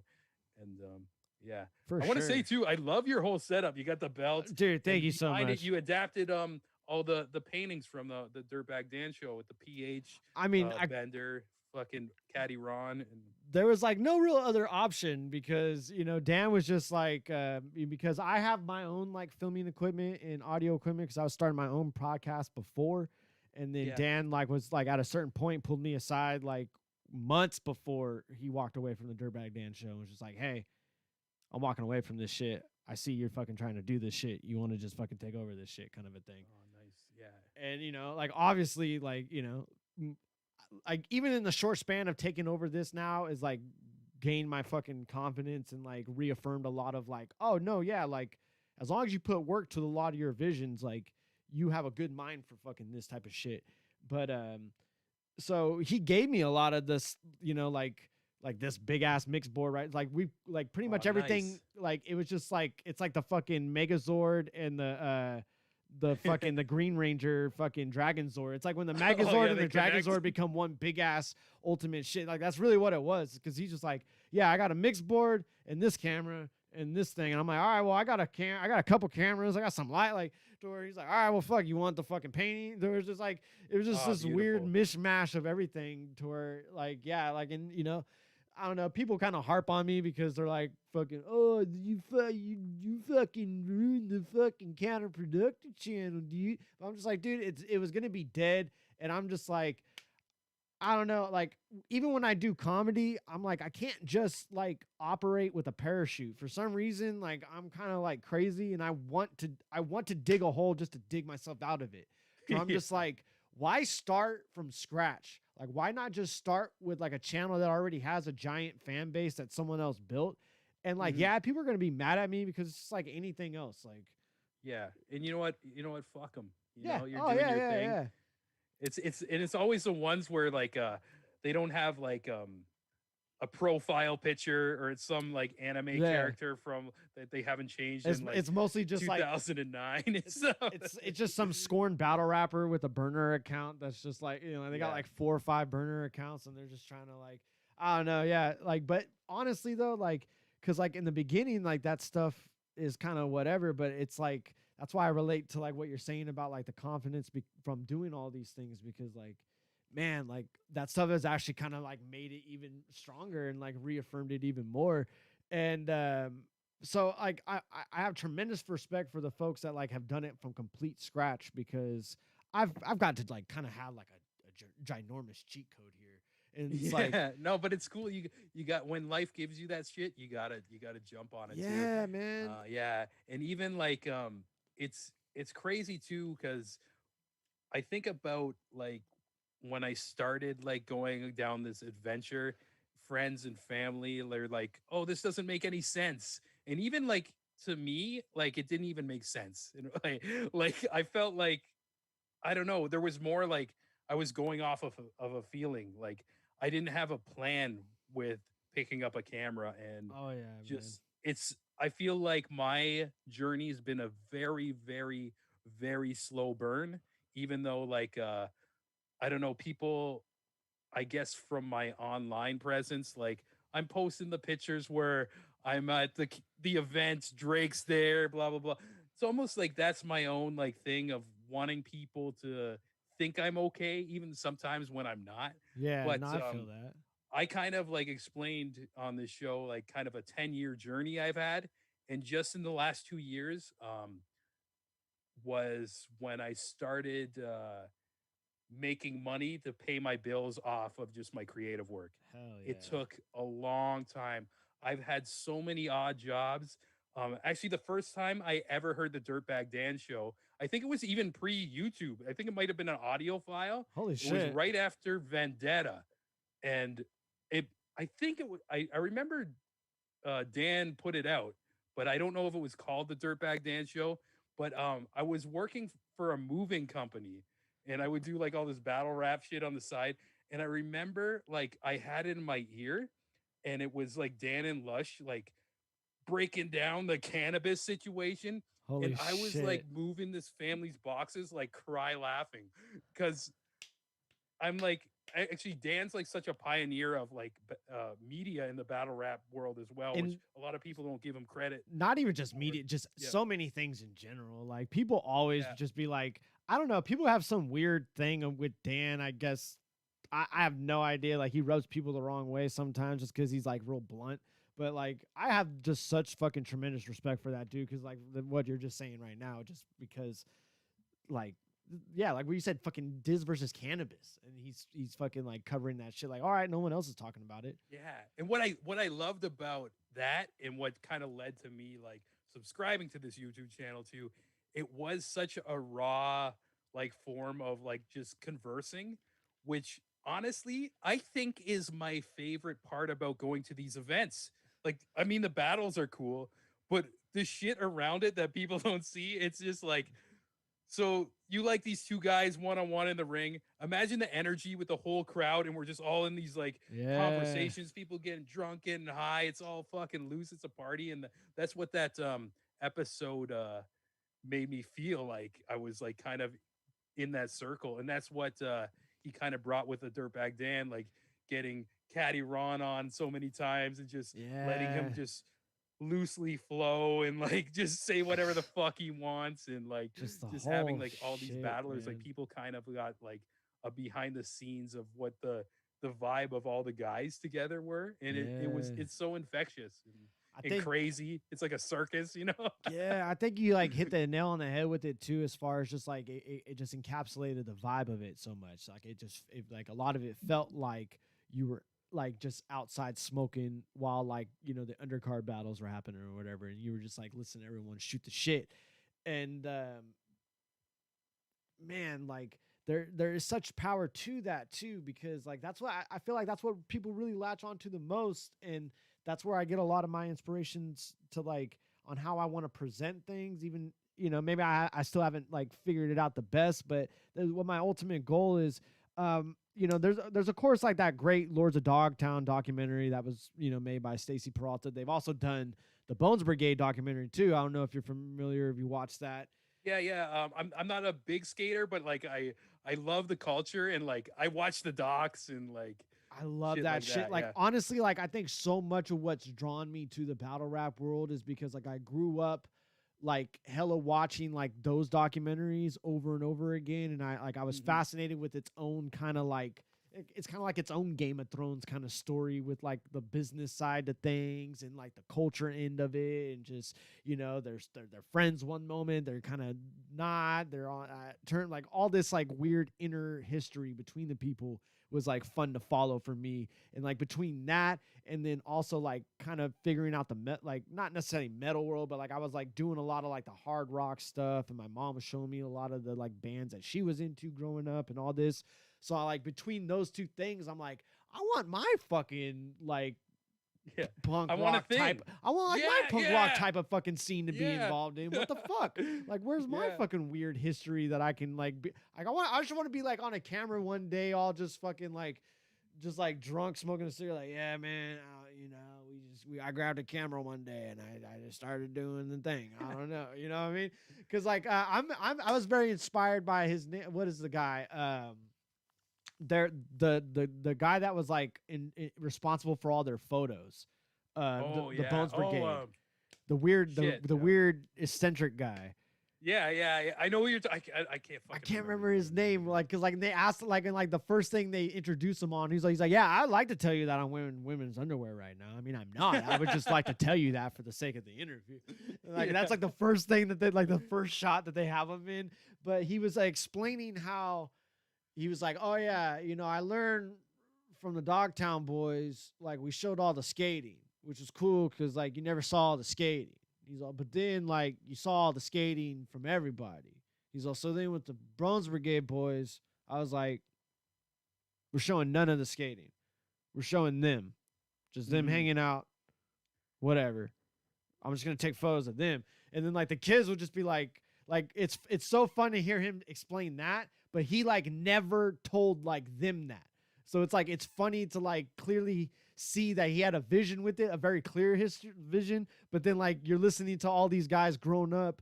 Like, oh yeah, I don't know, man. He would just like drag us to his fucking garage and like make us take pictures with like taxidermy shit for no reason. We'd be like, you don't want to get us like on our boards and stuff, but Yeah. I don't know, like that. Eventually, we started making money, so we just listened to him. To where I'm just like, it's so hilarious because I'm just like, these guys are like in their 50s and they never understood that this guy was like, no, yeah, man, I want to just show them being kids and having fun. So I'm just like, you couldn't tell these kids that while you're making them take pictures of dead shit. Like, I think some creative geniuses too, they can't explain yeah, what they want to do.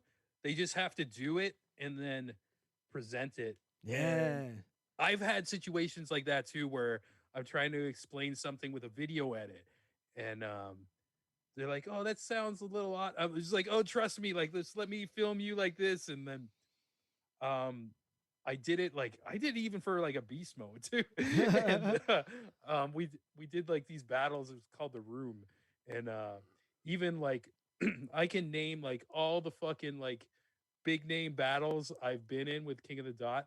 My all time favorite thing that I've ever shot was Pepe versus Joey Gambello in this small tiny room Let's go. because I just had creative freedom to do whatever the fuck I want, and I just made it like an art piece, and it got such a good reception. There was like little like snippets of it went viral on like Twitter, and Oh hell yeah. it got Joey contacted with like the URL and stuff like that. It's just Oh such hell a yeah. grassroots like Yeah, raw thing that man. it looks like I'm losing my voice. It looks like a fucking snuff film, and it's a battle rap. So people watch this, they're like, "What the fuck is this shit?" Yeah, And man. it just kind of grabs some attention. And but on top of me just doing the creative stuff around it, those boys just went nuts, and they have their best friends too, and they were just saying like there's all this deep Yeah. shit to each other. It was just like a lightning in a bottle type of moment. And even though Yeah. it doesn't have like the biggest views, like some things I shot like are over like millions of views or whatever, but this one is just kind of like, oh, this is like my little baby, like this is like No, for sure. I can what's it understand. all about.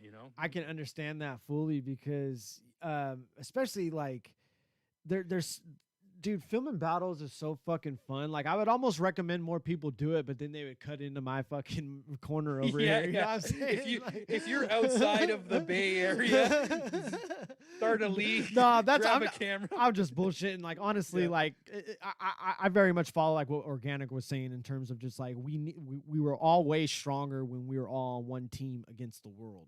Like it's when yeah. everyone else thought that they could drive the ship better. It's like we're all going to the same point anyway. It doesn't matter who's driving the ship.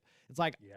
it's like even me. It's like I'm up in this spot because I was gonna try to do my own show, whether I was gonna be on this channel or not. Like even now, if for some reason Dan's like, hey, you know what? You fucking suck. You're making my shit fucking worse or whatever. Like fuck you. I would still be like, all right, well, I still got my mix board or whatever. Like I'm just gonna keep my own shit going. Like I'm gonna keep banging. Like it's whatever. Yeah, you So, got it, man. You got it. Like, but I'm just like, all right, channel's dead. And then like, especially with the battle shit, it's fun because I get to be behind the camera. It's all about just making everything else look good and making the crowd look good and getting the vibe right. And like I've learned so much just from like, like I said, peripherally like watching things that you've done like from the back scene stage like stuff, not understanding that that's you filming that stuff, just like being like, oh yeah, like they're really capturing their culture of the fucking shit. And that's why like I bring up like how the guy was like, oh yeah, I just want to get them, like not so much just like the battling and stuff, because it's like, especially with the battle rap, there's like a certain way to promote it. And like I kind of like, I don't like to use hate anymore because I'm trying to like change my own speech to like my own energy and whatnot. But there's so many guys that are in this that really don't understand how to properly promote themselves, to where like I'm just like, dude, the product of this is you being a character on camera, and like every line you say like should be like worth something, to where it's like if you're putting your entire round on your like thing, it's like, why do I have a reason to like go to your thing? To where it's just like, that's where the videography stuff comes in. And that's where it's like, you can like, we make people look good without like exposing all their material, to where like you want to go and actually watch the proper thing. And I think a lot of these battlers, and this is another reason why I have you on here, I think a lot of these battlers don't necessarily understand, like, as hard as they're trying in their material is how hard as we're trying to like make this shit look hella good. So like when they're fucking doing their job right, it gets these moments that you're saying for like Joey Gambello, to where it's just like a fucking small room battle. Maybe it's not worth enough views, but like the people that do this, they understand like what's going on, what the person's providing, all of these things. And it's like, as long as the right elements are in place, you don't know how things are going to take off.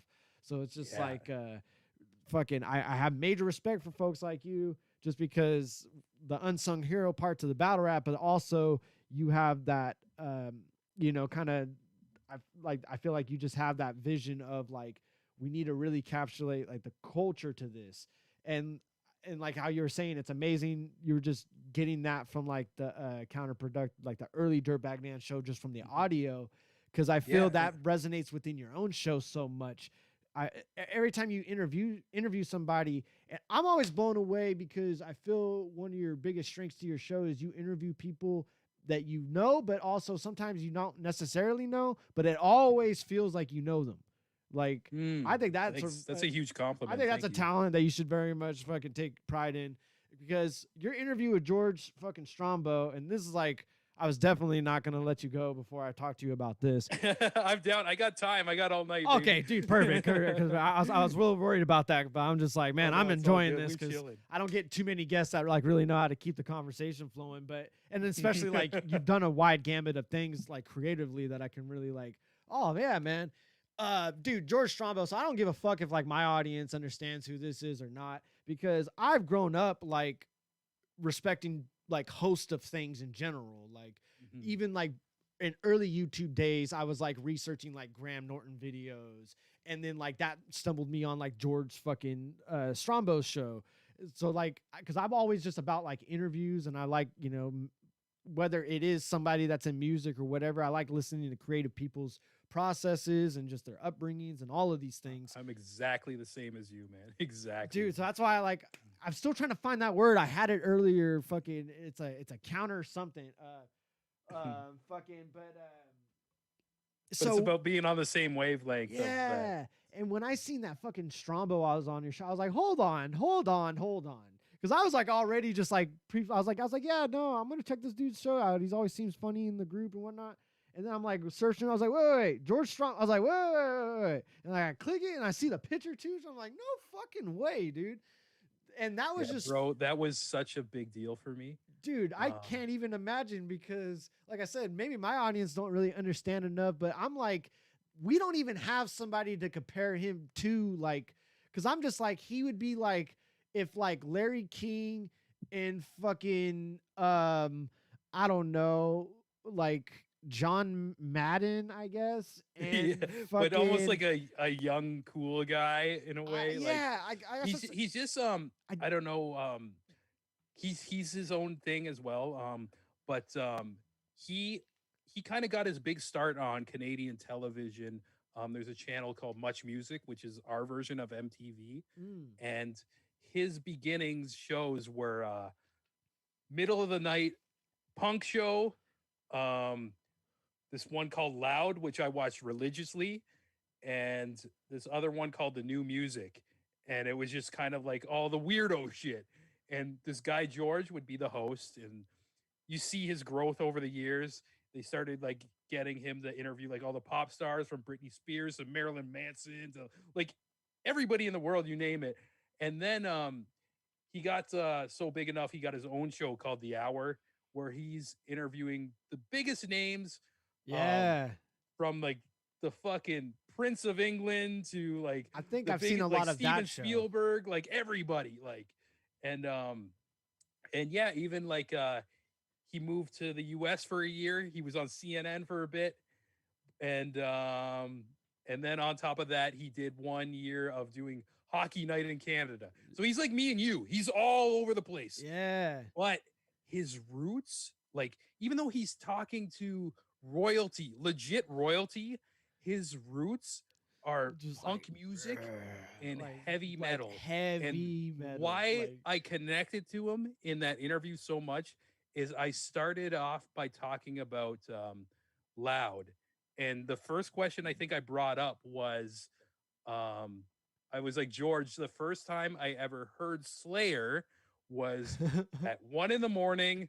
I was like 9 years old. I turned on Much Loud, and Seasons in the Abyss came on, and I was hypnotized. And I was like, George, I wanted to know if you did all like the programming of the music or not, because I want to know if you're responsible for me being like this obsessive metalhead. And he said yes. He's like, I programmed everything, and the show had all this weird like funky editing. You're a wrestling fan, remember like ECW, where it does Yeah. like this the sparky static, like pa pa pa pa, like he did like his own version of that in the Loud and Punk show, but it all always looked like this cool style. And he told me in our interview that, yeah, it just looks like that because I didn't know what the fuck I was doing. I had to edit it too. is just fucking around with a computer, and this is on national TV. And Yeah. yeah, George became like he evolved from that to one of the biggest people in I think North American media, which is it's fucking crazy. But he still has like that soul. And actually, what happened? Much music kind of went down the route as almost MTV did, where it turned into all reality shows. And Ah. he said like after his time gone, he'd walk down the street. It used to be a friendly place. Yeah. There'd be the window open and you could Just see like your bring favorite people band in. meet him. Yeah. Yeah, yeah. He'd have people sit at the desk with him, like just kids, like fucking Yeah. hanging out on like tourists and stuff like that. And he walked by and he's like was pissed. Also up the street there's a rock radio station that used to have that vibe. Now it only plays like indie pop and stuff like that. He walked by that, got even more mad. He's like, you know what? I'm gonna do my own show in my fucking house. Like he Yeah. doesn't need to do this. Like he's set. He's on like fucking CNN, all this. But this goes back to his like hardcore punk roots and stuff like that. Yeah. And he's got so many connections in the industry. I guess the first one he ever did, like Jimmy Eat World was in town. He just like calls their guitar player casually or whatever. And is hey, you guys want to do a show in my living room? Yeah, sure. And then just goes on social media. He's like, who likes Jimmy Eat World? Bunch of people. I do, like all his fans. Yeah. Like, Come to my house. Meet me in this park across the street. Brought all these kids together, takes them in the house. There's their favorite band. That's amazing. And he's dude. done this with his YouTube channel over and over again. And he had like even like crazy metal, like Power Trip in his kitchen, fucking Behemoth. Yes. No, dude, like I was absorbing man. that episode so much, and I'm like, it's probably even gonna be one that like I re-listen to just because like I already have tremendous respect for George because I've seen a lot of his, I think you were saying The Hour, where it's just like I've seen a lot of his like really serious in-depth interviews with like different sort of influential people and celebrities and things like that. But to hear like this whole like heavy metal roots, and then especially like what you were just saying, like just fucking having people play in his house. I was just like, I had no idea to that, to where like I'm starting like to seek that out now, because I'm just like, this is fucking amazing. Especially the Jimmy Eat World, because it's like, you know, I was a little bit, you know, I was like probably like somewhere between like 10 and like 13ish when that fucking like their big album really came out over out here too, to where I think one of their music videos is like fucking they're like just playing in a house and shit like that. It's like a house party. So it's like to fucking have George just be like, oh yeah, you want to just do that like for real? Like it's so amazing to where like I need to like just look that up just to be like, this is like the fucking this is like the video. This is like the actual video, but this is like just wild too. Last year at the Grammys, the Power Trip set that was in his house was nominated for a Grammy for Best Metal Performance. Holy shit. It's so good. It's like a half an hour and it's a banger. And it's like, oh man, like it's something you got to watch as like, if you're like into punk or metal. It just captures like the aggression.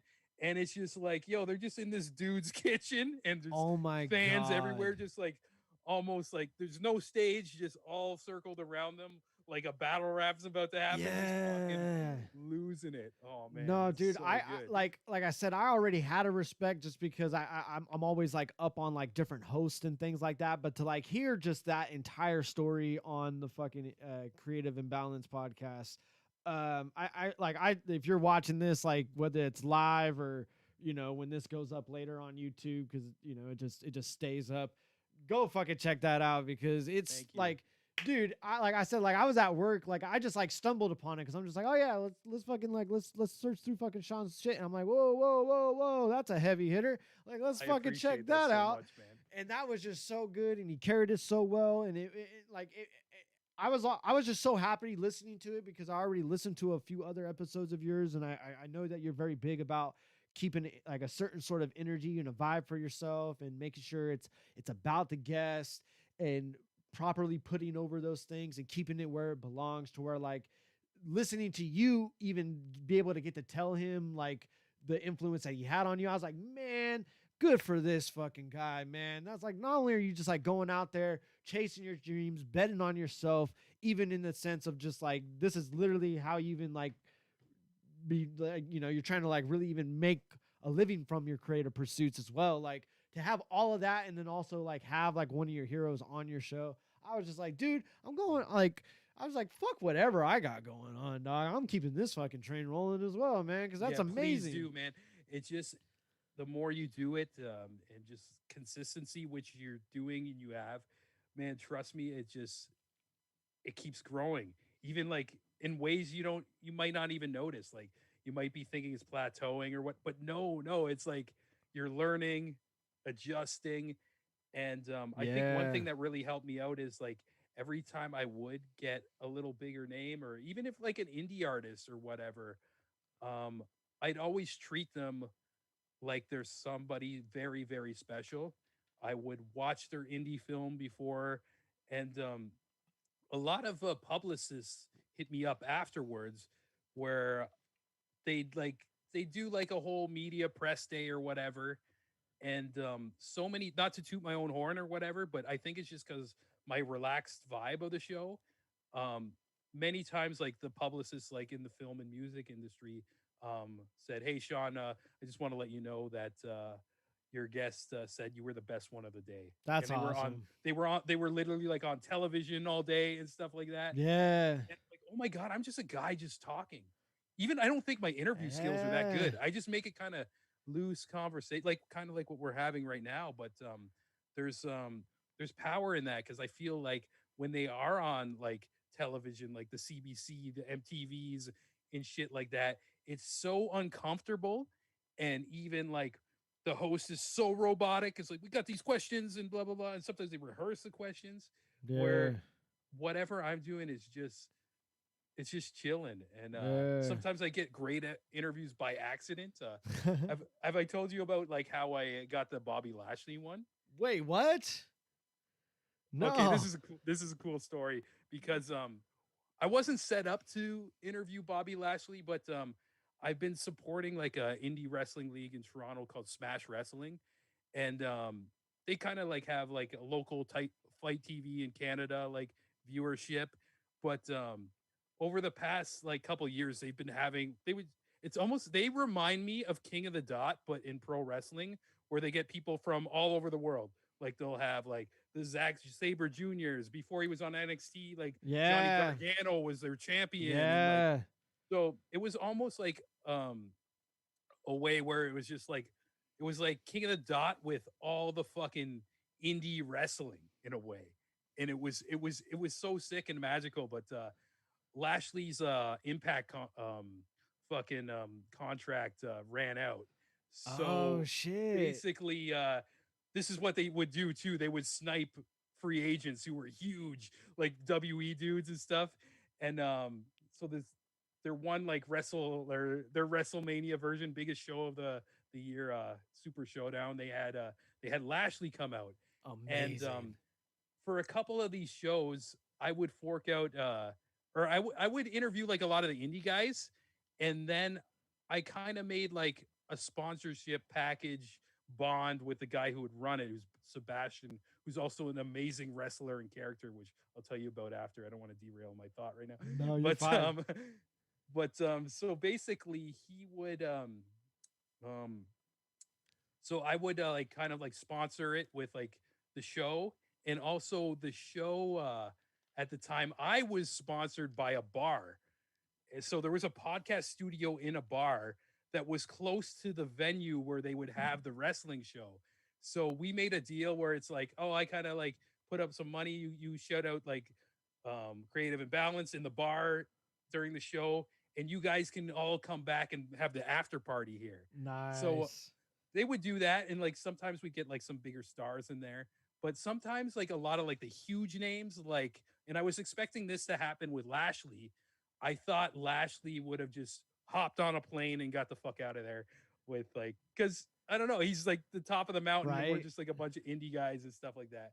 But that night Lashley had a match against this dude from Canada. His name's Speedball Mike Bailey, who's like, he's his wrestling style is like karate, but it's not corny. It looks sick. Like Like it's Steve it's like Blackman. is even better. So he's like more athletic. It's like you're watching the Raid Redemption, but in wrestling. And so he battled Lashley, and this was like one of the best Lashley matches I've ever seen. I wonder if I can find it on YouTube or whatever. But it was like Lashley was into like this UFC style, and this dude's doing like karate, and he'd do like a flying kick, and Lashley would go for a spear, and he goes like under him and shit like that. But Oh my so god. I can hype up this match forever. But long story short, we have the after party, and we're all hanging out, getting the boys some beers or whatever, and this was before AEW. The Blade was there, Oh, who was nice. he was very prominent in that scene and in Impact. He went under the name Braxton Sutter at the same time, and I had the podcast studio right there, and I asked him, "Hey, do you want to come do this little interview?" So me and the Blade, before he was the Blade, we were doing this interview, and then all of a sudden, like, so the podcast studio, you can see it from the street. There was like a big window Okay. to the bar. And all of a sudden there's banging on the window. And I turn around, and there's fucking Lashley. And he's like heckling us. And I'm like, yes, yes.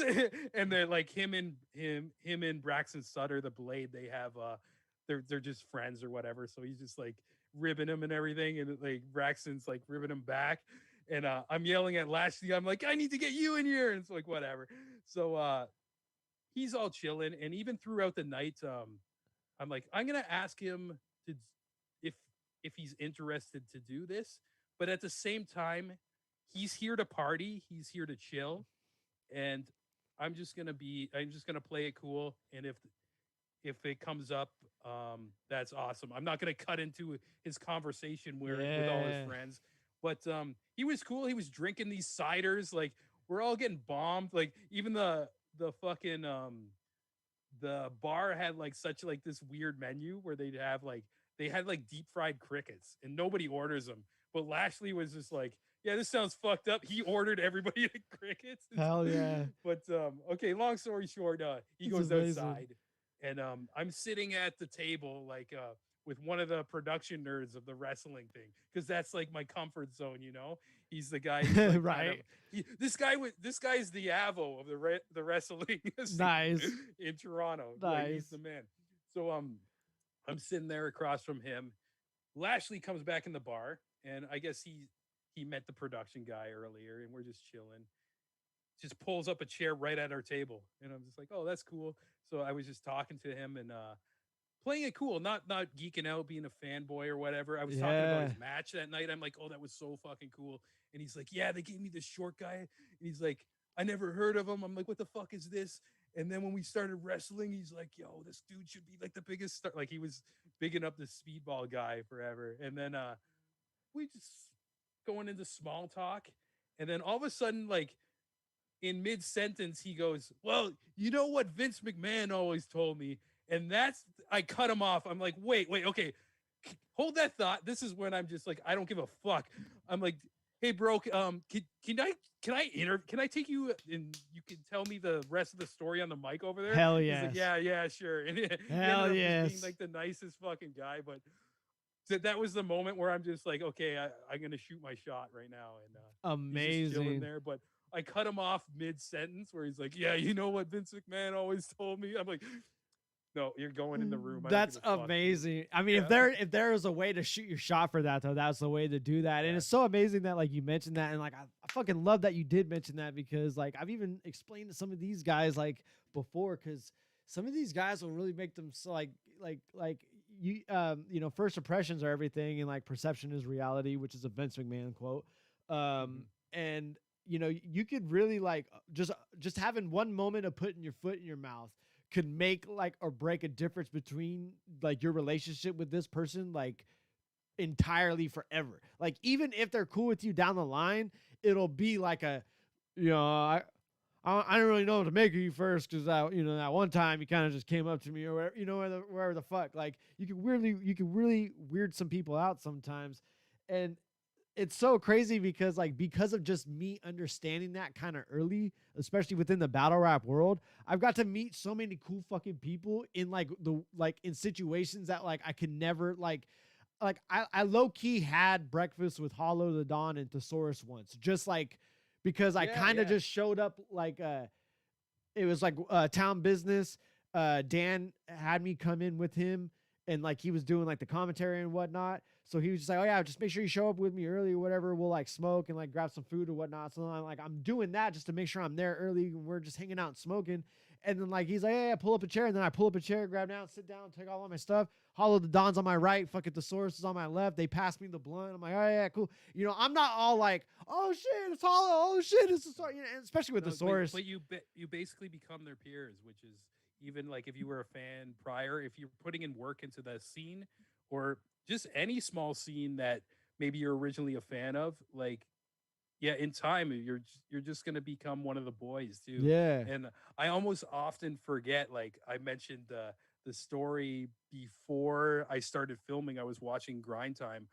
Like I've became so like used to becoming like just friends with all these guys, I forget of how much of a fan I was. You know, Yeah. it's like, and it's a beautiful thing about like the journey of just finding what like different passions are, trying different things. And some things like work out to become magic, you know. Oh It's yeah, man. and just these beautiful adventures that I wouldn't trade for nothing. And like, yeah, I definitely like I haven't even said this episode, but I gotta thank Ganic and Gully too for fucking like Absolutely. laying this platform. And I mentioned a lot of like the different filmers like myself, like it turned into like a podcasting thing for me. And like Julian's like filming Nat Geo animals and shit like That's that. And so nuts. Philly D's like doing work on TV and like creating his own scenes and like leading Beatbox Canada too. But a lot of us got like we're sharpening our swords at these battle rap events. And also like you know how the events are like, it's like every night is fucking unpredictable. You're Mm-hmm. there, you could have your gear or whatever, maybe like outlets are like in like weird positions and like Oh I don't know. yeah. There's a million things that just Oh um no, dude. Yeah. like make it a new adventure every time as well. Absolutely. Even And it, it kind of makes people on their feet, you know? even in the short span, like because like I took over pretty much like at the beginning of 2020, and then like even then there was like some safety net right before the pandemic because we had like this the studio in San Francisco to where it's like even if we don't do like big events, we could still have like, you know, I would just like live stream a couple battles like this, whatever.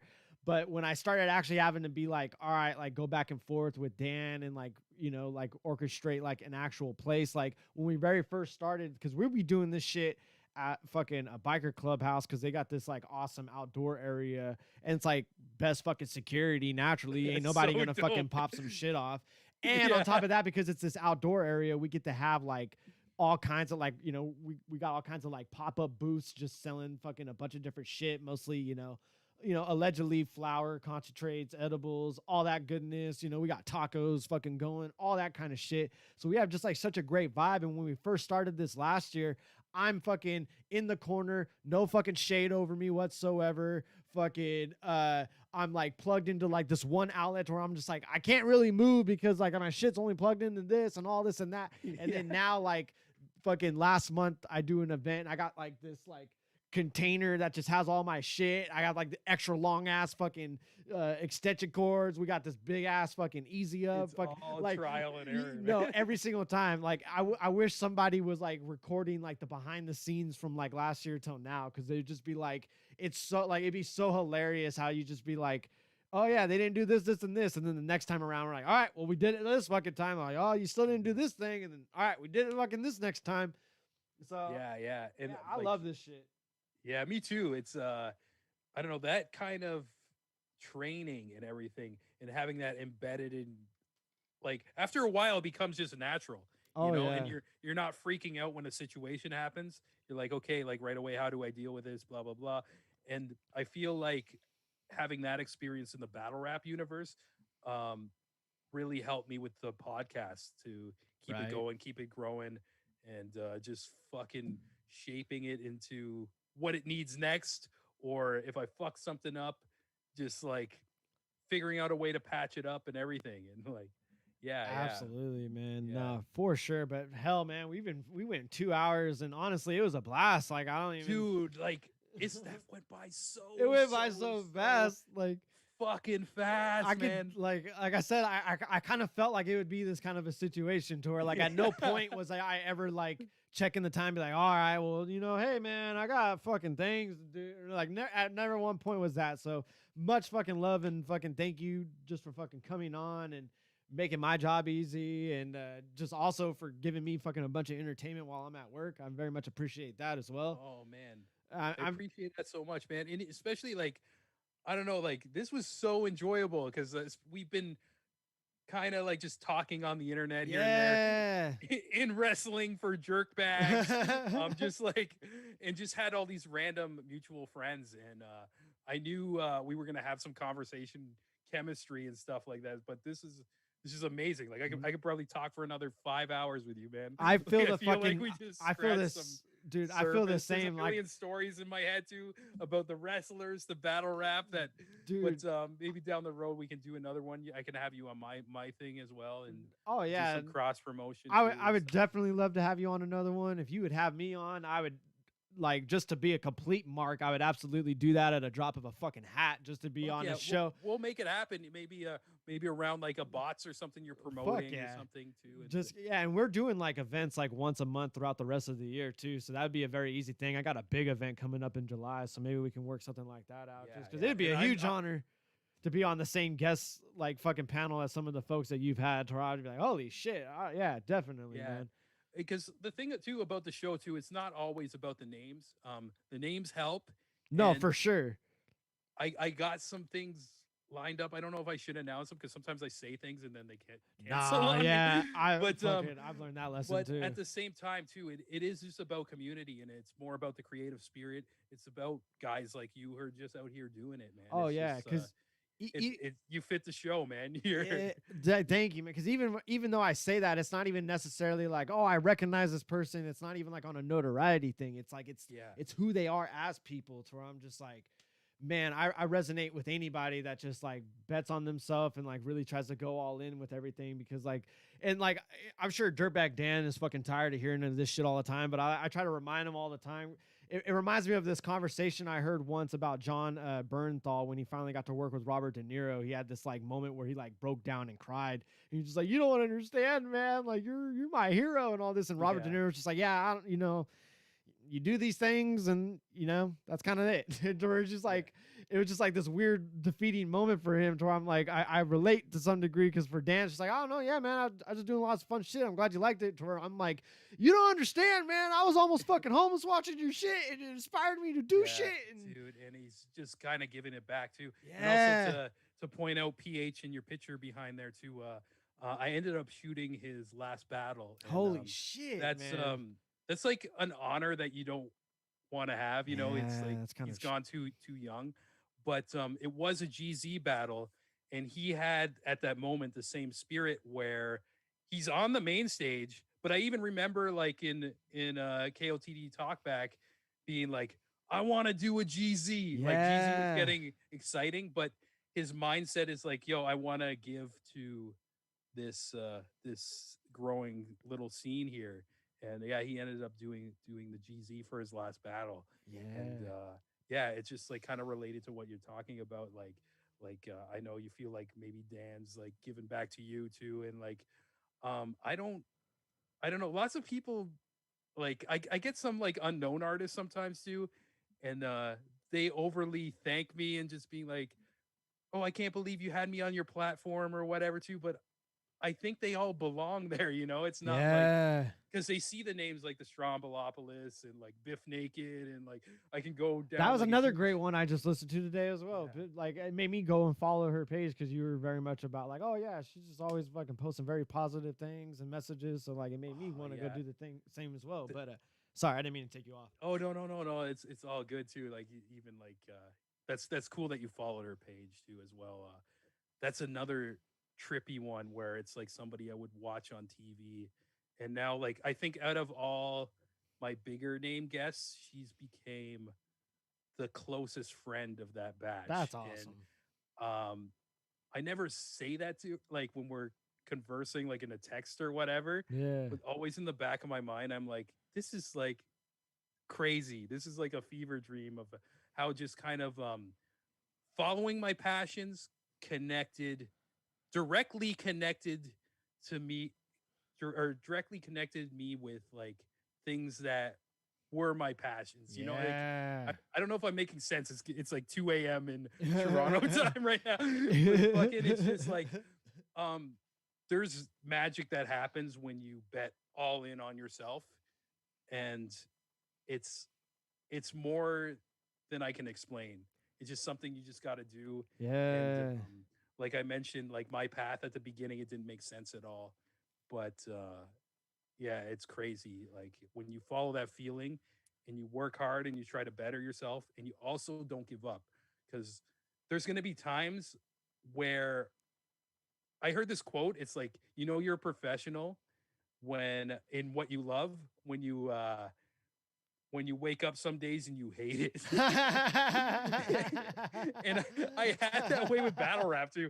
I walked away from battle rap for a bit, and just like even like I had moments with the podcast too where shit didn't go right. But if you keep coming back and coming back, it's, Yeah. you know, you gotta water your plants, man.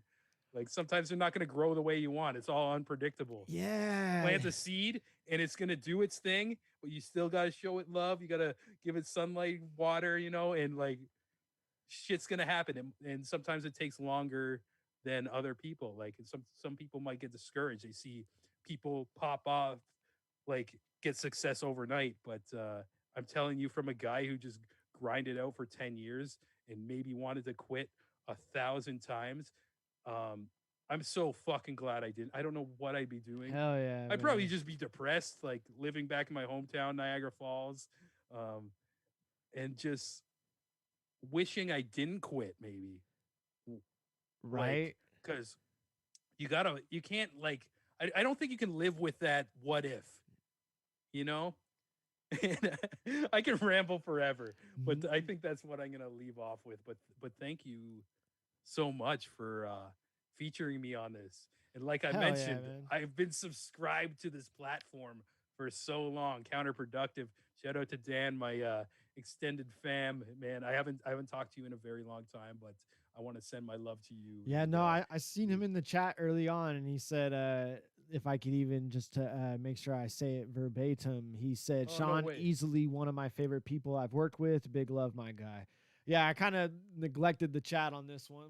Usually when I have a guest and like the conversation flows pretty well, I kind of neglect the chat. I don't like do that to those folks intentionally. It's just like, you know, it'd be kind of weird to be like, oh yeah, hold on to your emotional thing that we're talking about really quick because yeah. Big Well, Jug I just kinda, 6'9". I kind of popped mine up. I popped it up too. I don't have the Twitch one, but I just want to send my love to your people. I don't know who these guys are, but new Swammy. Oh yeah, for Fuck sure. off. Counterproductive. I guess it's Dan. Yo, what up? Yes. Bad Night Productions. Bad News Brown. Ruin your day. Yo, Yeah, what up? Avo was up in this motherfucker. Oh, cool. Yeah. Shout out to Avo, Clayton. Love you guys. Miss you guys. Miss you guys coming up to Toronto and catching up with you dudes. But Bad News Brown in there. And yeah, this is cool. This Yeah, is fun. no, dude. Yeah, I hella appreciate you coming on. Like I said, I feel like we could talk a whole nother fucking 5 hours too. Like we're Yeah. gonna. I hope we're fucking at a point in the world in the near future when we can actually travel and be social again. And we're gonna have to do this like fucking just like chill one time as well. Whether I can come out there to like check out like a beast mode battle, you come out here check out a boss battle or something. Whatever's clever, we can make Yeah, excuses. We'll do both, brother. Dude, or even just fucking, we got a lot of indie wrestling over here too, sir. Fucking, we got Hood Slam, we got like, Ugwa, like PWG and shit. that's Southern California. Like Oh, in the okay, north, okay. so like in the Northern California, there's hella shit. But like what I'm mostly hooked on is Underground Wrestling Alliance and this other one called Hood Slam. Just real fun organizations. Underground Wrestling Alliance, more deathmatch type of shit. But between those two organizations, before they all went on AEW, I saw Jungle Boy, Sachi Blackheart, fucking. Oh yeah. She's rad as fuck.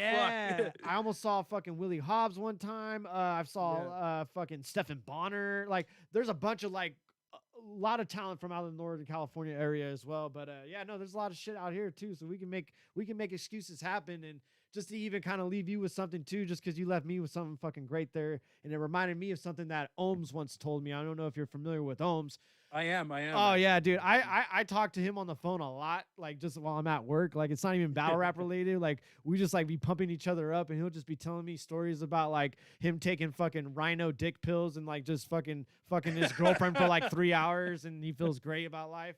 And fucking he just tells me all the wild shenanigans he gets into. But one time he was saying something about to the effect about like we're talking about like battle rap and like what his place is in it, I guess, or what he felt. And he was just like, I just feel like I'm like the Mick Foley, man. He's always like, no, he's like, Mick didn't do the most flashiest shit. He wasn't the best worker or nothing like that. He just threw himself off of a fucking steel cage and he just knew how to hit the concrete the hardest.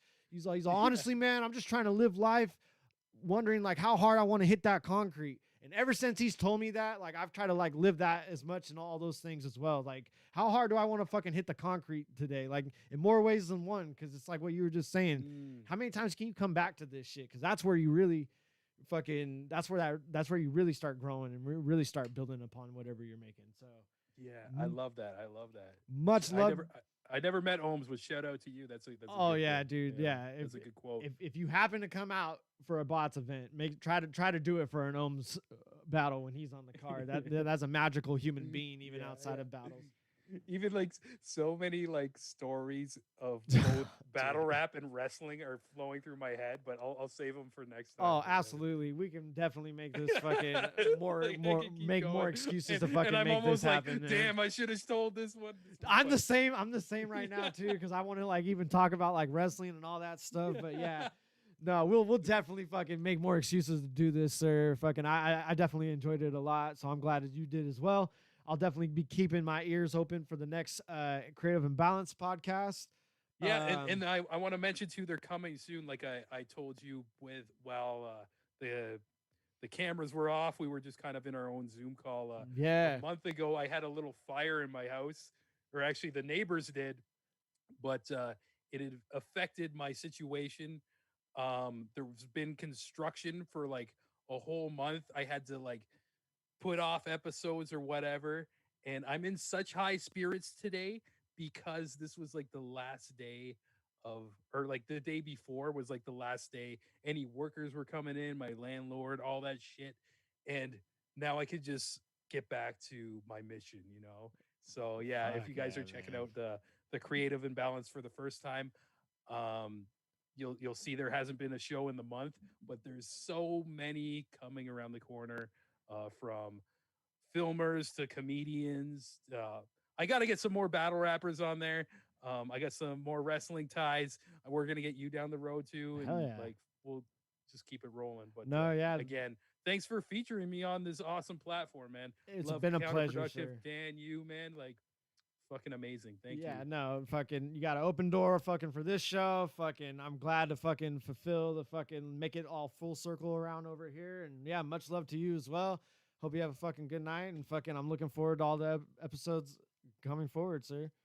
Yeah, cheers, brother. We'll keep in touch. Absolutely, man. You take it easy. Yeah, you too, man. And that is how that goes, folks. That was fucking beautiful. I love that tremendously. I just even said it, but Sean, if you're fucking even watching it retroactively, I very much enjoyed that right now. I'm very much at peace. That was fucking yeah, man. That's the beautiful thing about like talk shows or podcasting or whatever you want to call this medium that I've turned this show into. Like, it's I get as much out of it as maybe you guys do from a fan point, because it's so much about just communication. I've learned everything within my life in the past like few months. I've learned that as long as I surround myself with being grateful for what I have, showing that gratitude to those things, being in service of the things that those around me, and and just communicating. Like I've learned you get way more by actually truly communicating your thoughts properly, or and I've always been somebody that I go all over the place sometimes. So being able to do this show has done so much for me. So to be able to have conversations like this with folks that I respect, but also like people I haven't even known yet. So that was very beautiful. I appreciate that. I hope you guys got something out of it as well. Bad News Brown, I see you up in here. Mag01, thank you for tuning in on Twitch. I see you guys on YouTube and I see you guys on Twitch. Folks have been coming in and out tonight. That's perfectly fine. These are going to stay up after the fact. It's all gravy. Yeah, like always, guys, make sure you fucking wash your ass, wash your hands, love yourself so you can love somebody around you. And yeah, have a good night. Or if you're listening to this in the morning, make it a great day. See you next time.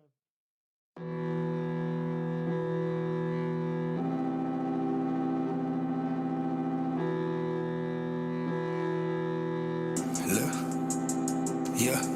Put in things when you see us, like what's the big idea? Bentley, Benz, or Beamer, we be swinging like we teed up. They don't know shit. Pull up, then we swipe before they re-up. They don't know shit. Glock up in their face so they don't see us. Put in things when you see us, like what's the big idea? Bentley, Benz, or Beamer, we be swinging like we teed up. They don't know shit. Pull up, then we swipe before they re-up. They don't know shit. Glock up in their face so they don't see us. Hey, I'll roll the chopper out the back, then pull the big out.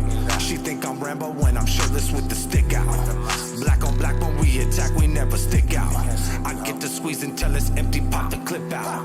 You share your business with these bitches, let it slip out. You give your money to that hoe, so you a trick now.